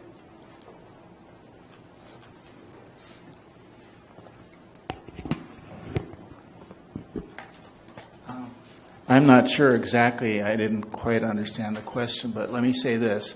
My understanding is Rika's collecting the questions from everybody, and she is going to send a letter to Civitas. I think that's the name of the company that's coming up with this proposed new plan. And they will provide the questions to their attorneys, who will get back to her, and that information will be brought back to the city council. So I'd prefer not to try to answer a question like that, but that's the process that's going to take place. So there will be answers to the questions brought back from the attorneys for the Civitas, and that information then will be brought back to city council. I'm certainly not an attorney, and I don't want to get into those kind of things. Rika, have we received any responses yet? No, this is the first one right now, this public hearing. So that's the first comment we've received. Okay. And I wasn't sure on what the question was either, as far as collection or how we charge it. It's the same current process where you're doing right now, that the hotels are doing right now. It's just an extra percentage point. Yeah. So instead of collecting 12%, they need to be collecting 13% when this goes into effect. Correct. Correct. And it's collected monthly, if that was the question. I'm not sure. But Was that the question, sir? Could you come up and address it, please, so we all can hear? Your voice was very low. Harris, if you can pull the microphone down right to. Okay, we get the letter from the California Tourism Assessment also. We file end of the year. If any hotel says the language in any hotel to them more than $1 million, they pay like a 0.00 some percent. I'm not quite sure the amount. But here it says the annual assessment rate shall be 3% of gross room rental revenue. But in the back of the letter it says the city will collect monthly basis. My question is, the city, if city collect monthly basis, why this language is not saying this 3% will be on the room, like we are collecting TOT tax and tourism levy 2%. It will be added to with that 12% plus 3%, or it will be separated to filing, like collecting end of the year we file the total revenue and pay the 3%. No, currently you have the 10% plus 2%. Correct. It'll be 10% plus 3%. The 2% goes away and it becomes a 3%. Okay, thank you. That was I was trying to find out. Okay, thank you, sir. Thank you. Mr. Neal? Yes, based on what I've just heard, I'm getting educated on the fly here. As I understand, this tourism improvement district is not really a beast of the city itself, but of the groups of hotels who formed it. And so the city really doesn't govern much of anything about it. Is that correct? There is no fiscal impact. Is that what you're saying? Well, as far as like, does the city have the ability to say, you know, for some strange reason, the city say, well, I don't think it needs to go up to 3%. Do they even have? Are they even in a position to even do that?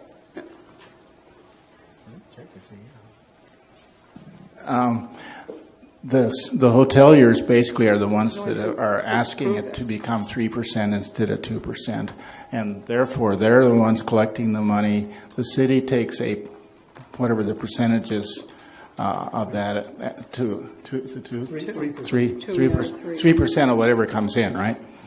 And the remaining portion goes to the RACBB to do the things they do. So I guess technically the city. I mean, the city has to approve it, right? But it is a self-imposed tax. It is a self-imposed tax by the hoteliers. hoteliers, and it's it's paid by the guests that stay in the hotel. So it's money coming into the city, into the community.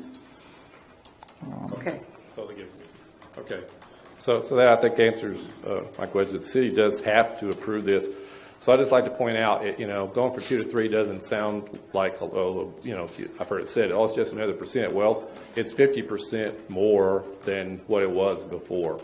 So I think any organization shows up all of a sudden wanting to increase their revenues by 50% in one fell swoop, that we're not seeing anything. We haven't seen no presentation. We've seen no facts and figures that this organization ought to prove why they need that much more money. It's a significant percentage increase.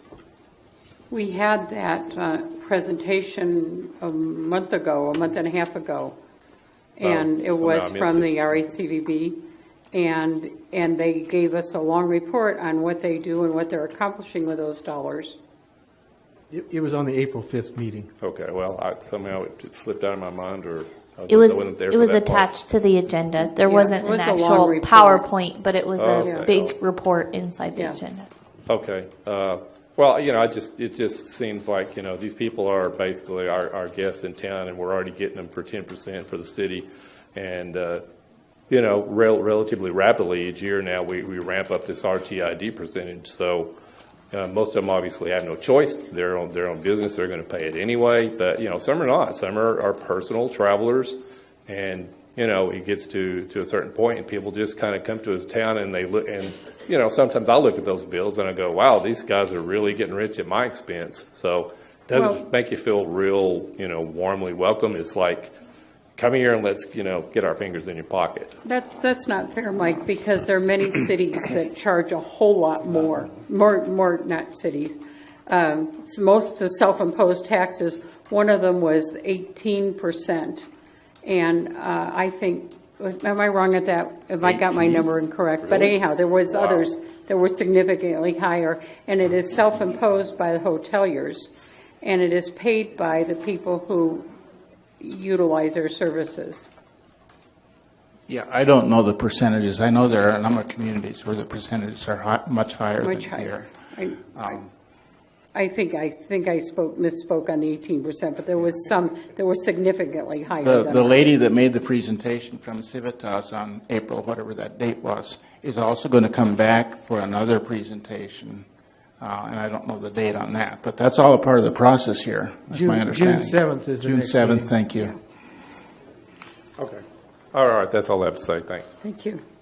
Plus there's another person from New York that used to run hotels, and he's now here. Is the number much higher, percentage-wise, sir? It's on the board? No, what I was talking about today at the RACV board meeting. Please.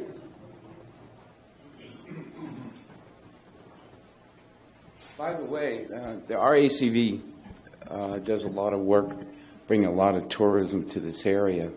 We do hold monthly meetings. The public can come and listen and join in. And I attend as many as I can, and I'm really surprised at the number of businesses in town that associate with travel, restaurants, etc., that can gain a lot of knowledge from these meetings. What I was speaking this morning was I've I came to Ridgecrest. I've only been here 4 years. Prior, I was in Bishop. I was on the board with the Chamber of Commerce up there, and we worked on the time with Inyo County. We raised it from 12 to 14%, and it was overwhelming.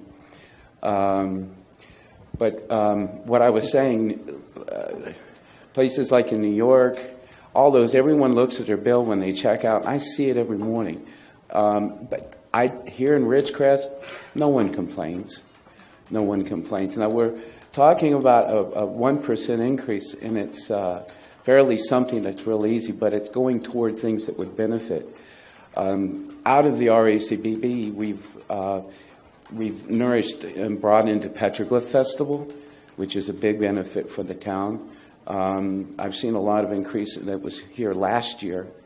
And with what tourism we have, from what I see, I call it National Park Alley.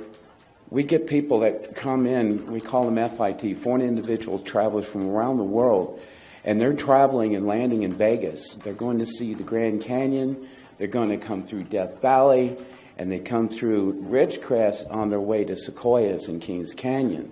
Now recently, and I'm in to say this about the world situation, but we've seen a really big increase from foreign travelers coming in this area. But I want to get into the science of it, but that 1% increase on the room bill, for me, I mean, if I look at it, it's not very much. And if anybody does call and ask, I say, well, you know, it's like what I said here at the meeting this morning. When you live in as clean, as safe town as you live in, as I do, it's worth it. It's only 1 cent. But that, too, helps out with the tourism. Thank you. Okay, no other public comment? Okay, then we were going to close the hearing right now. And no further action is required by council, and that is the end. Thank you, Harris and gentlemen and everyone for speaking. Did you need something else, Harris? Okay. All right. So the next item is discussion other action items. The discussion of pros minute motion action to approve an in-kind donation in the amount of $600 for the Lions Club use of the Kerr-McGee Center Community Center to be held for the annual fireworks bingo event. I would like to see where we are with that. What does the council think about that? Where are we? I asked the item to be brought up after Mr. Morgan commented last time that the dollars that benefit the community here, I want to see how you all think. Is there a proposed action? Is it something we want to do? Since Mr. Patton is here, can we hear from him on what the impacts of staffing for something like that is? Is he here? He's right there. Oh, sorry. I don't have my glasses on. Jason, would you come up and talk to us about that, please?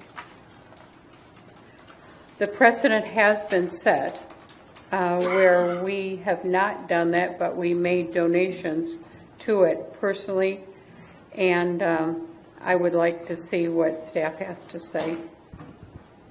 I was reading my email. What are we talking about? The money, the $600.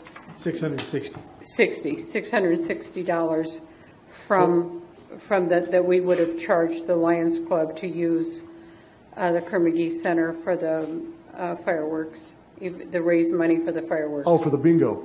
Yes. Bingo. It's not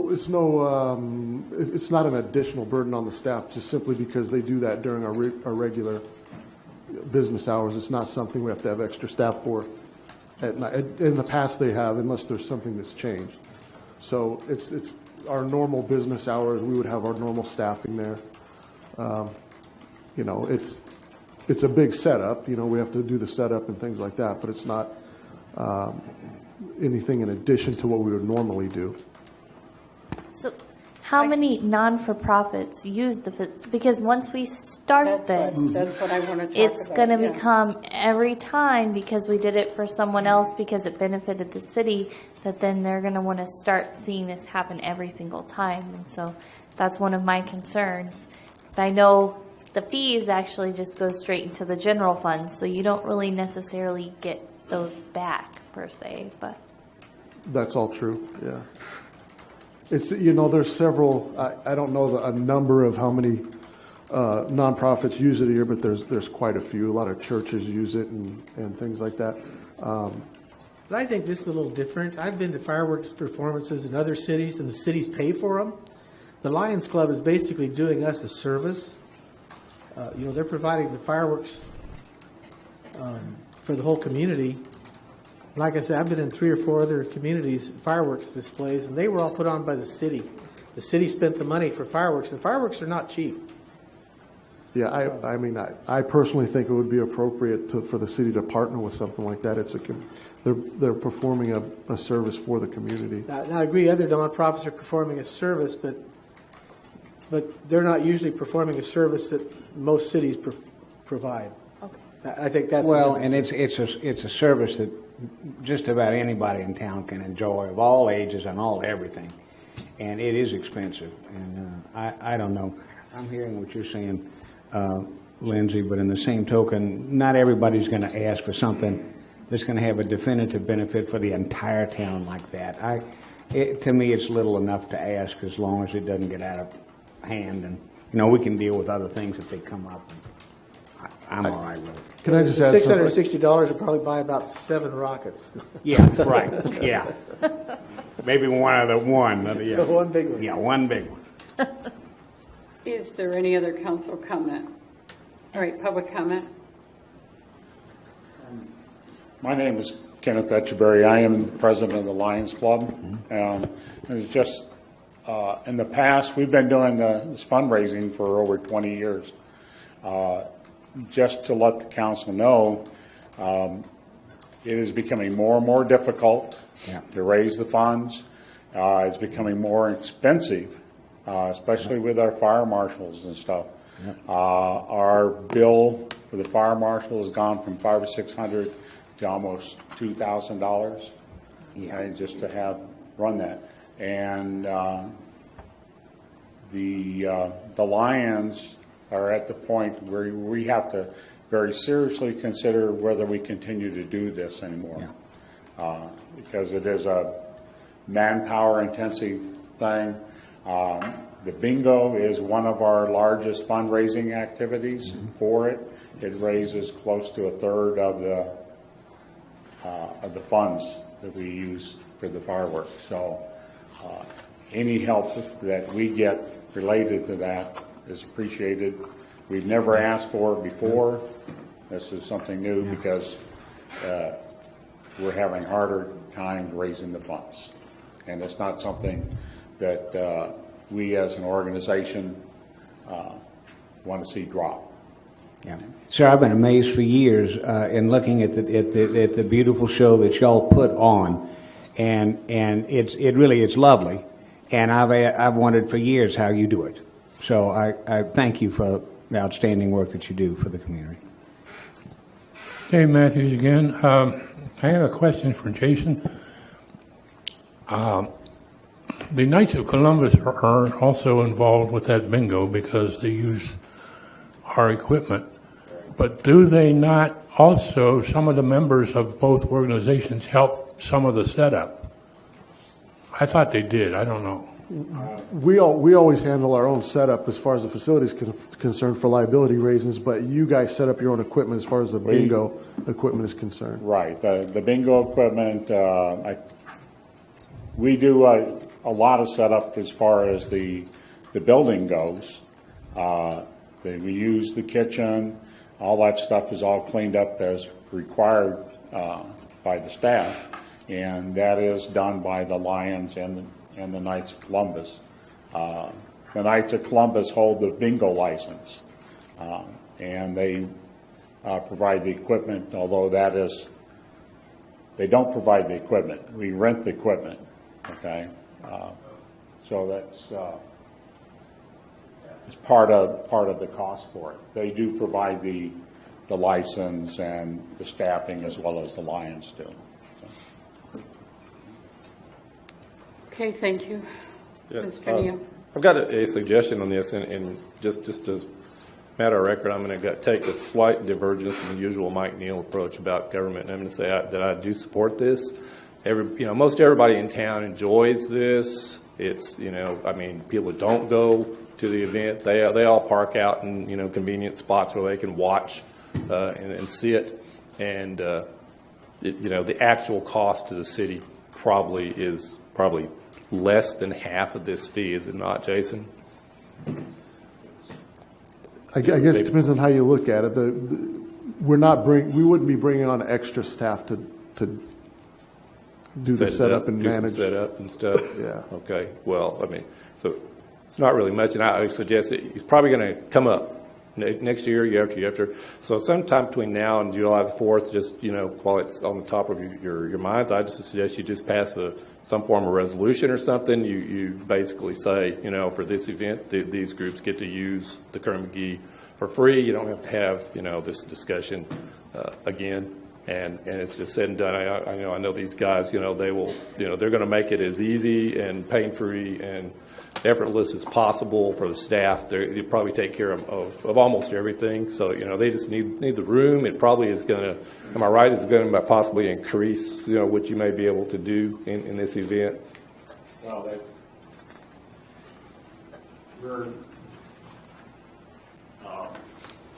just to give you some dollar things. We'll be putting on a $22,000 fireworks show this year. Okay, that's the same amount that we've been putting on for the last 3 or 4 years. The money that we have to work with has consistently been going down. So, unless there is an influx of fundraising funds, we're seriously thinking we have to stop because we're not going to have the money to put on the type of show. $660, on a $22,000 show, we pitch and pinch every penny to get everything we can out of that. So that's in the past. It's strictly a. We have a lot of members, especially like Steve Morgan, who are very adamant, patriotic. I'm a 21-year Marine veteran myself. I believe it's important for our community to have that. That's why we do it. It's also our intent when we use the facilities, any of the facilities we use, to leave it in at least as good as condition as when we found it. That's part of our effort. Thank you, sir. There you go. That would be the reasons I say just pass a resolution and let these guys have access. Yep. They don't have to worry about doing this again, and they can go forward. Just also like to take this little opportunity I've got here at the podium to say that I support this. Steve Morgan, you and I agree on this. You enjoy yourself. It's one of those rare times. So thank you. All right, thank you. Is there any other discussion? Okay, motion from council. I move. Second. Mr. Mauer? Aye. Mr. Thomas? Aye. Mayor Breeden? Aye. Mr. Martin? An enthusiastic aye, sir. Ms. Stevens? Aye. 5 ayes, motion carries. Okay, next item. Introduction and first reading of an ordinance of the City Council of the City of Ridgecrest amending the Municipal Code Section 16-1.2 with respect to permit requirements. Mr. Lemieux. Sure. Our office prepared this at the direction of the Infrastructure Committee. It's basically a change to the municipal code relating to grading permits. The current version of the municipal code requires a grading permit and then has 2 different exceptions. One's for lots that are 10,000 square feet or less, where grading doesn't exceed 50 cubic yards. The other exception is for normal landscaping. The new version, at the direction of the committee, includes 2 additional categories that require permits and also grading plans and or compaction reports. So again, this is a way of making the permitting requirement more robust. And as I said, we did this at the direction of the committee. This was extensively discussed in infrastructure over several meetings, and this is what we came up with unanimously. It makes things clearer for engineering. It doesn't require a engineered plan on smaller developments, which would be prohibitive. So it's kind of streamlines the process, and this is the result of a lot of work. I should add that we would be looking for 2 motions. One is to waive reading in full and to introduce by title only, and then the second one is accept first reading of the ordinance. And those have to be separate, right? Can't be one. Right, 2 separate motions, one following the other. Actually, if you look in the staff report, it actually lists off the motions. Okay, is there any other discussion? Is there any from council? Is there any other discussion from the public? Okay, a motion? I make a motion to waive reading in full of an ordinance of the City Council of the City of Ridgecrest, amending 16-1.2 Ridgecrest Municipal Code with respect to permit requirements. Second. Mr. Mauer? Aye. Mr. Thomas? Aye. Mayor Breeden? Aye. Mr. Martin? Aye. Ms. Stevens? Aye. 5 ayes, motion carries. I make a motion to introduce by title only an ordinance of the City of Council of the City of Ridgecrest, amending 16-1.2 of the Ridgecrest Municipal Code with respect to permit requirements. Second. Mr. Mauer? Aye. Mr. Thomas? Aye. Mayor Breeden? Aye. Mr. Martin? Aye. Ms. Stevens? Aye. 5 ayes, motion carries. Okay, the next item is committee reports. City org. We haven't met. We will be meeting next Tuesday. Finance. We meet third Monday. Third Monday. 2 weeks. 2 weeks. Week from Monday. All right, infrastructure. Yes, we just covered one of the items we discussed in infrastructure. We had 7 items. The first one was the continued discussion of the Triangle parking lot. We continued that basically because we didn't have the people there that we needed to discuss it. We've gotten a report back from the city attorney. He recommends that we not be in the parking lot business. And so we are going to, the infrastructure committee, well, I guess we got to bring this property to council for excess property. Is that correct? Yes. So we need to have that done, and then we're going to get together with the committee of the property owners around the triangle and see if we can sell it to them for, we paid, I think, like $600 for this property years ago, and we just think it would be beneficial to the city to get rid of it for not a very high fee. They were looking for us to repave it, is why this came about. It's the point where it's going to be expensive to get it back up shape. So that was the first item. Then we had a discussion, and this is a little premature in considering Measure V just passed for doing streets. But if we look at the pavement management system, Measure V is a drop in the bucket compared to what it really costs to ever get our streets up to where they really should be. We're putting Band-Aids on streets rather than getting up to a certain percentage of improvement where they need to be. Some cities in the county and around the state have actually passed a property tax where they can repave all the streets in town every 10 years, and therefore they've got an ongoing thing. So we're looking into that. It's not something we're going to propose next year.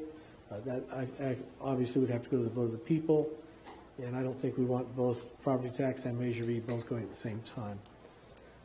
But if we don't start now, by the time we get down to where it would be appropriate, we wouldn't be ready for it.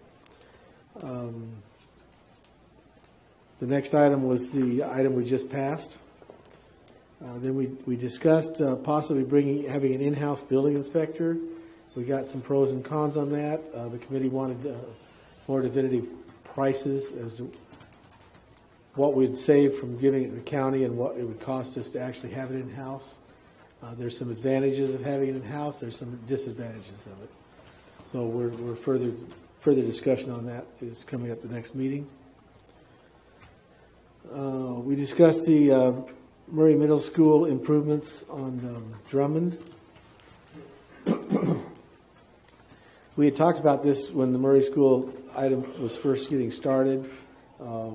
It's going to require some improvements on Drummond to control the ingress and egress into Murray School, because you're going to have two schools basically impacting two roads, French and Drummond.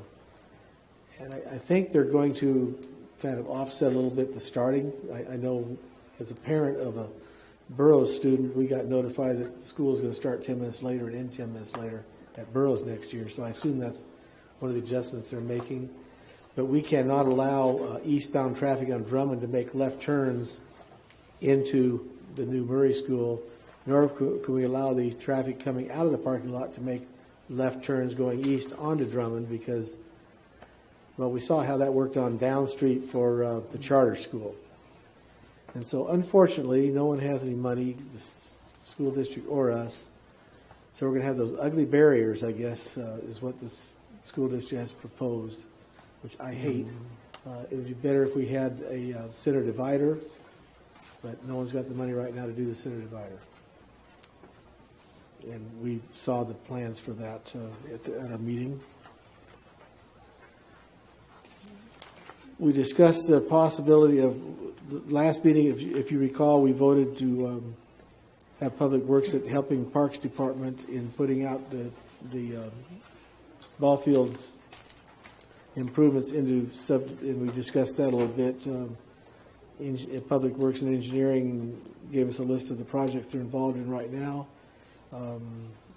We have asked that the two departments get together and work on that. This is an item that's come out of the Quality of Life Committee to save some money on improving the parks, and the council would like to see that continue. And we had a discussion on engineering conditions of approval for subdivisions and infill, and that was our meeting. I left a little bit early because my wife had just had an operation, and after a 2-hour meeting, I decided I'd better go home. Lindsay, did you want to add anything to that you and I talked about when I said on that after Mike left? We went for an hour and a half longer than that, and oh, you're kidding! Yeah. So we had a very long, productive meeting with lots of input.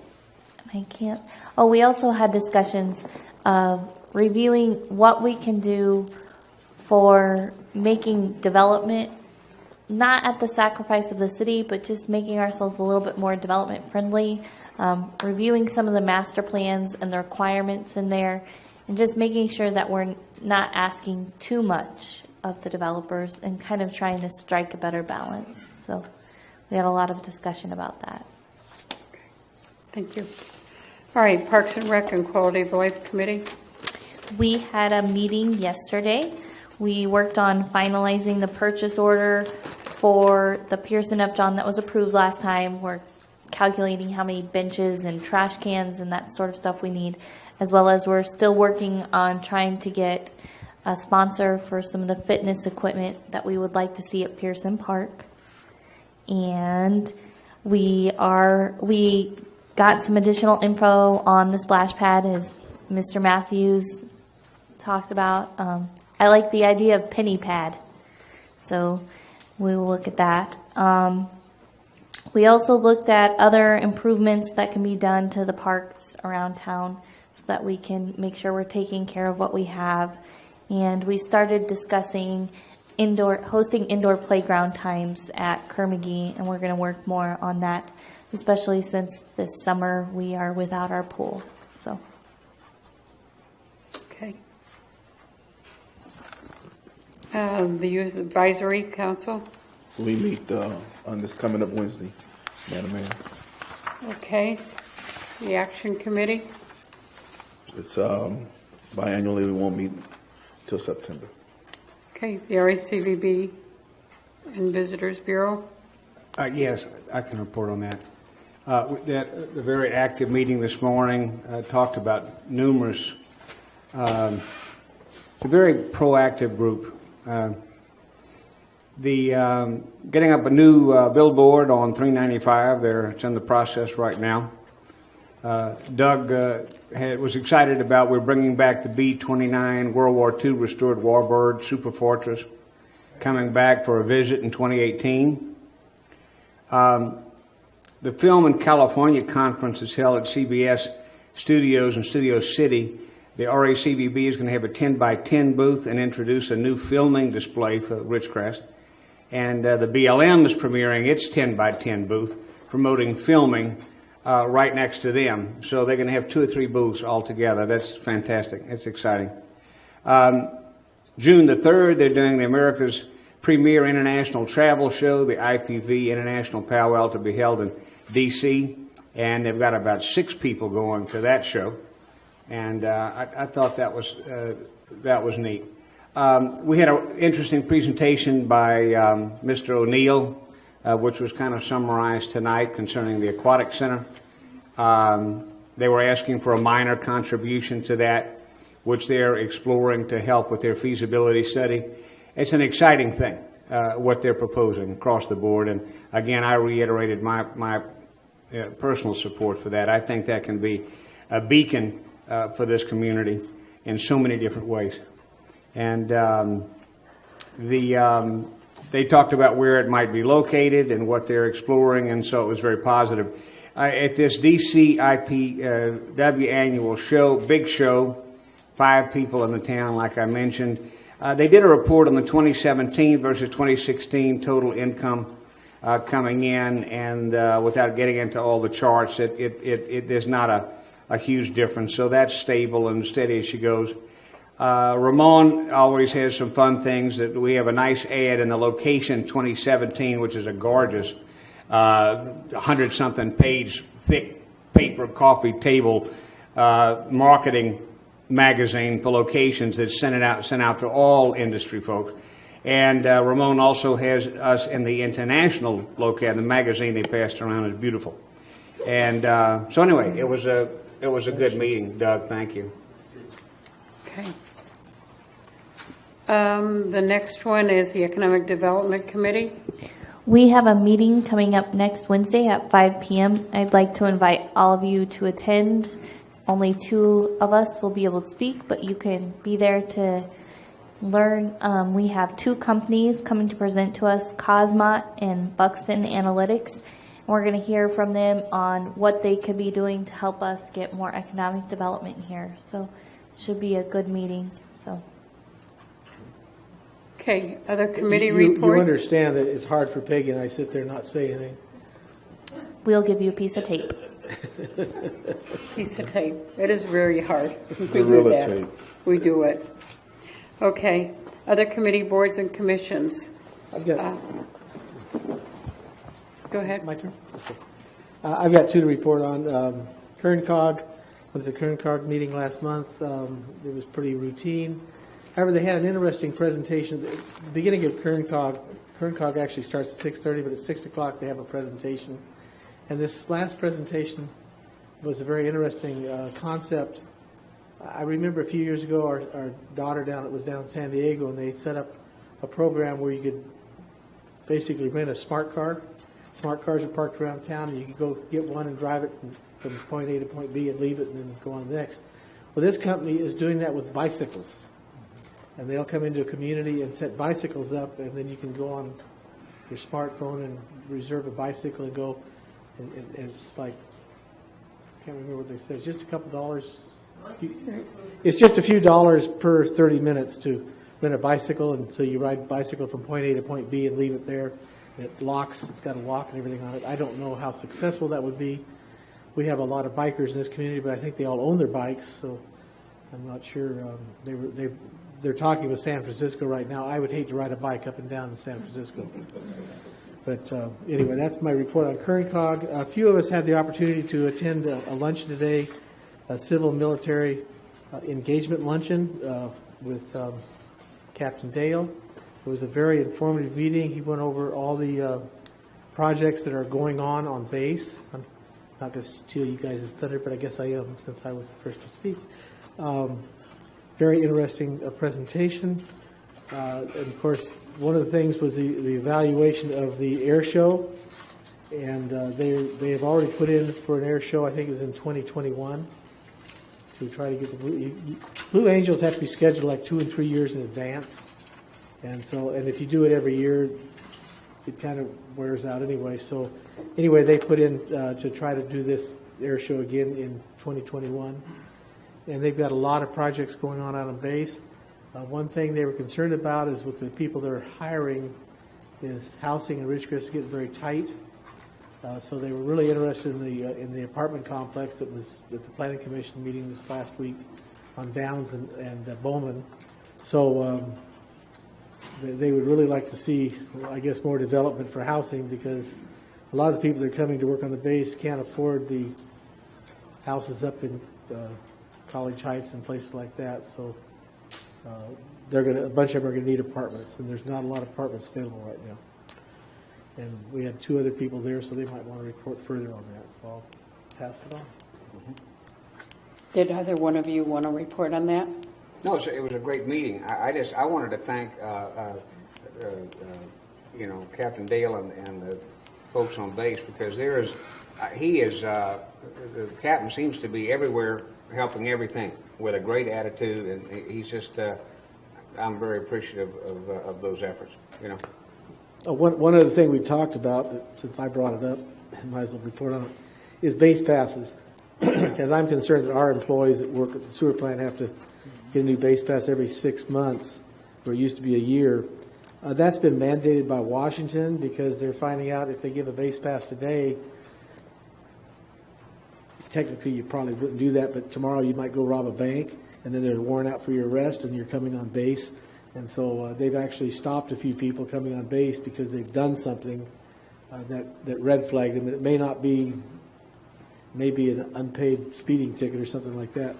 So they haven't had any major incidents, but they're working on a long-term pass. Actually, you'd get it for 5 years, but it gets scanned every time you go on base, and it checks warrants and stuff like that. So it'll cut down on it. Right now, they're kind of backlogged because of having to renew a lot of the base passes every 6 months. But once they get this program, which they're working on now, fully implemented, then your base pass could be good for up to 5 years. And but it will notify them if anything drastic has changed on your. But as one computer talks to the other computer talks to the other computer, they got to know everything about you. That's so right. You better not speed. You better not do anything. But you'll have a badge for 5 years. That's badge for 5 years. Eddie? Yes, I attended the Kern County Association of Cities that was held in California City. It was a really good meeting. It got extremely interesting when we got down to the speaker.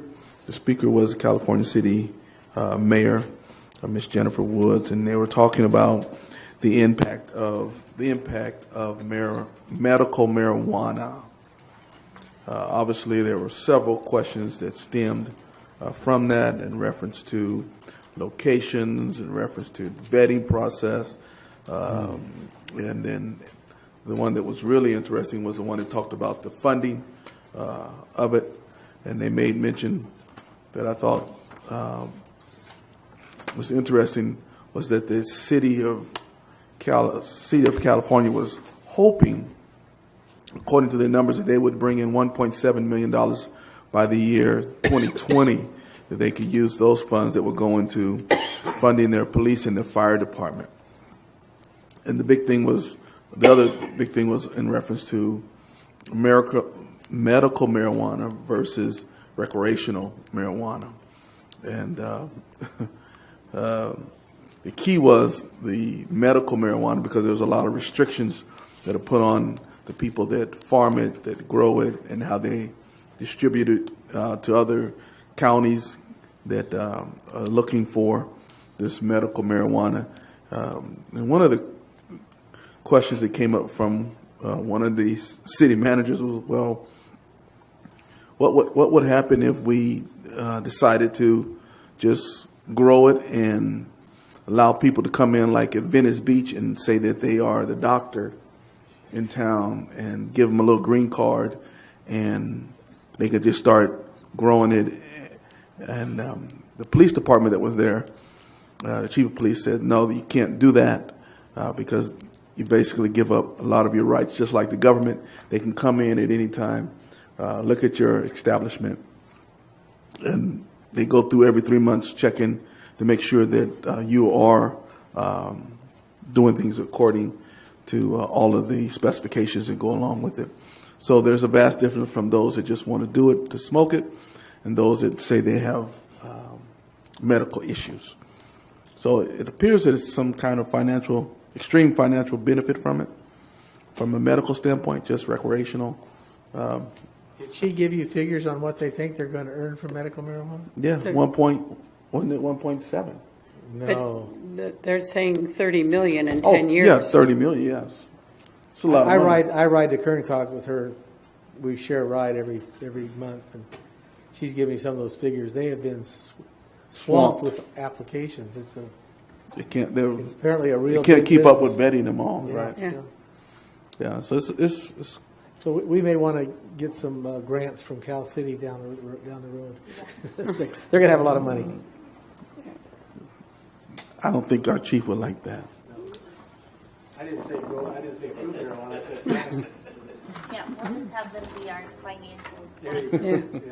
So that was it. Thank you. Okay.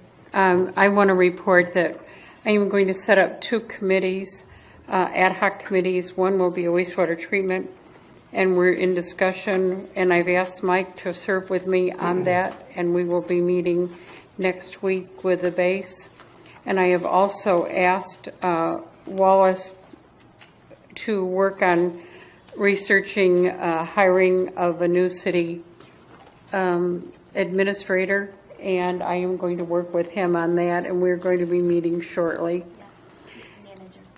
City manager, sorry, thank you. And I have a Kerncog committee, not Kerncog, East Kern Air Pollution meeting to report next week because we're meeting next Thursday.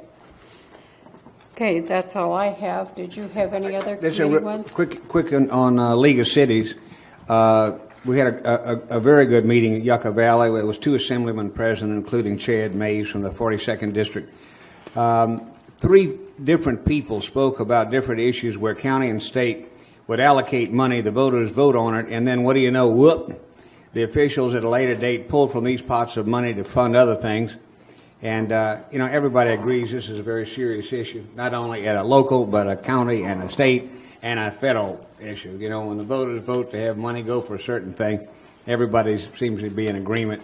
That's what it needs to be spent on. So that came up.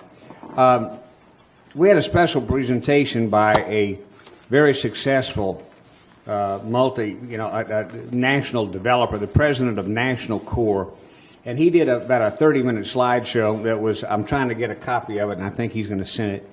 But it's pretty eye-opening. And the issue is talking about affordable housing and policy implications at the state level. And he presented a shockingly strong case that we have a huge national problem in rising house costs and rising rental costs, pricing an alarming portion of the working population completely out of the market. He threw a couple of maps up that I was like, whoa, where he's showing the amount of time it takes for at a minimum wage level in different states to even begin to think about a 1-bedroom, not even to begin to think about a 2-bedroom apartment, never mind a house or anything else. It's pretty staggering. He talked about some space-saving ideas. Here's a tip, so if some of y'all like to write a little tip. Some of these meetings, I like to put a little star next to something that somebody really emphasizes. This is just a fun one. And this is a big multimillionaire developer guy, so if it impresses him, it probably would impress me. If he says if anybody goes to Burbank, go by IKEA, because they have a display on living large with less, he says, that will blow your mind. So it must be something really incredible. So anyway, but it was a good meeting with from the League of Cities. Thank you. Lindsay, did you have any others? Okay, the next item is the city manager's report. Madam Mayor and members of the council, we were notified by the Government Finance Officers Association that the city has been awarded the Certificate of Achievement for Excellence in Financial Reporting and by the Government Finance Officers Association, and for its comprehensive and, basically for its CAFR, for its comprehensive annual financial report. The Certificate of Achievement is the highest form of recognition in the area of governmental accounting and financial reporting, and its attainment represents a significant accomplishment by a government and its management. Then next thing I had to report on was I was at TTAC this morning at KernCog, and there is a new call for projects for FTA and for TDA Article 3. And they also, where and how quickly they got this sort of amazed me, but that Senate Bill 1 that has passed and that was signed by the governor, I believe, last week, they've already put out, estimates of what they anticipate that even counties and individual cities would receive. And they've identified for new streets and roads investments. And with our name, they're indicating that for a 10-year period that we would be receiving around $6.42 million. I would just caution this is all tentative because they just signed the bill last week. But anyhow, that information is already out. I'll try to do a PDF of this or whatever, but because it is premature. But they also even have a pie chart as to how they expect to expend the monies that would be generated from Senate Bill number 1. And then the last thing I wanted to report is we did receive a response from the Navy, and in fact on the marked up agreement we'd sent them, they would send a response to us, and I emailed a response back to Navy. And with that, though, we look forward to continuing discussions with the Navy on that easement. Okay, thank you. Did I hear somebody say, did you want to report something? Did somebody? Thank you. Thank you for readdress the council. In regards to the motion that was made earlier, on my way out, I know one of the councilmen was concerned about other organizations wanting the same sort of thing. Well, apparently there's a concerned citizen out there who was concerned about that and wrote me a check for $660 for the city to cover that fee. Okay. So Do they want to remain anonymous, or can we congratulate them and thank them? Yes, they would like to remain anonymous, but that money would be to cover the fee for the city so that so we don't have to worry about other organizations like Alliance coming and hitting you up for more money. Okay? So we can approve one every month as long as that person's out in the foyer? Yeah, we could arrange that. Do you think we could capture them out there? Thank you. Pass that over to one of the staff members or who? Please. Ty. All right, thank you. Thank you, and thank you to that anonymous person. Okay, future agenda items. No? So, is there any way that they could just keep that money and we could still give them the donation of $660? Without knowing who the person is, it would be very hard for us to say. That's what I thought too. If they wish to remain anonymous, all we can do is say thank you. Okay. And appreciate that. Yeah. So, okay. And any future agenda items? We've got so many coming up that we haven't gotten onto. I will leave mine off for this time. And mayor and council comments. Mike? Just two. Getting back to Wallace's comment about housing, the county building inspector indicated to us this past week that coming down the pike is probably going to be a requirement in the next 2 to 3 years that all new homes have solar, which is going to raise the cost of a new home by $25,000, $30,000. So talk about pricing homes out of the market for the beginner. It's going to be very hard for someone new out of college to be able to afford a home. So just for your information. I was under the impression, or at least I thought I was under the impression, we were going to get a budget tonight. And when are we going to get a budget? The budget's going to be on the 17th. That's all I have. Eddie? Wallace? No, I don't have. Lindsay? Okay, then we will adjourn and go to closed session. We'll report out after. Thank you. Yeah, I'll PDF it. Okay. Yeah, I don't have an extra copy, but.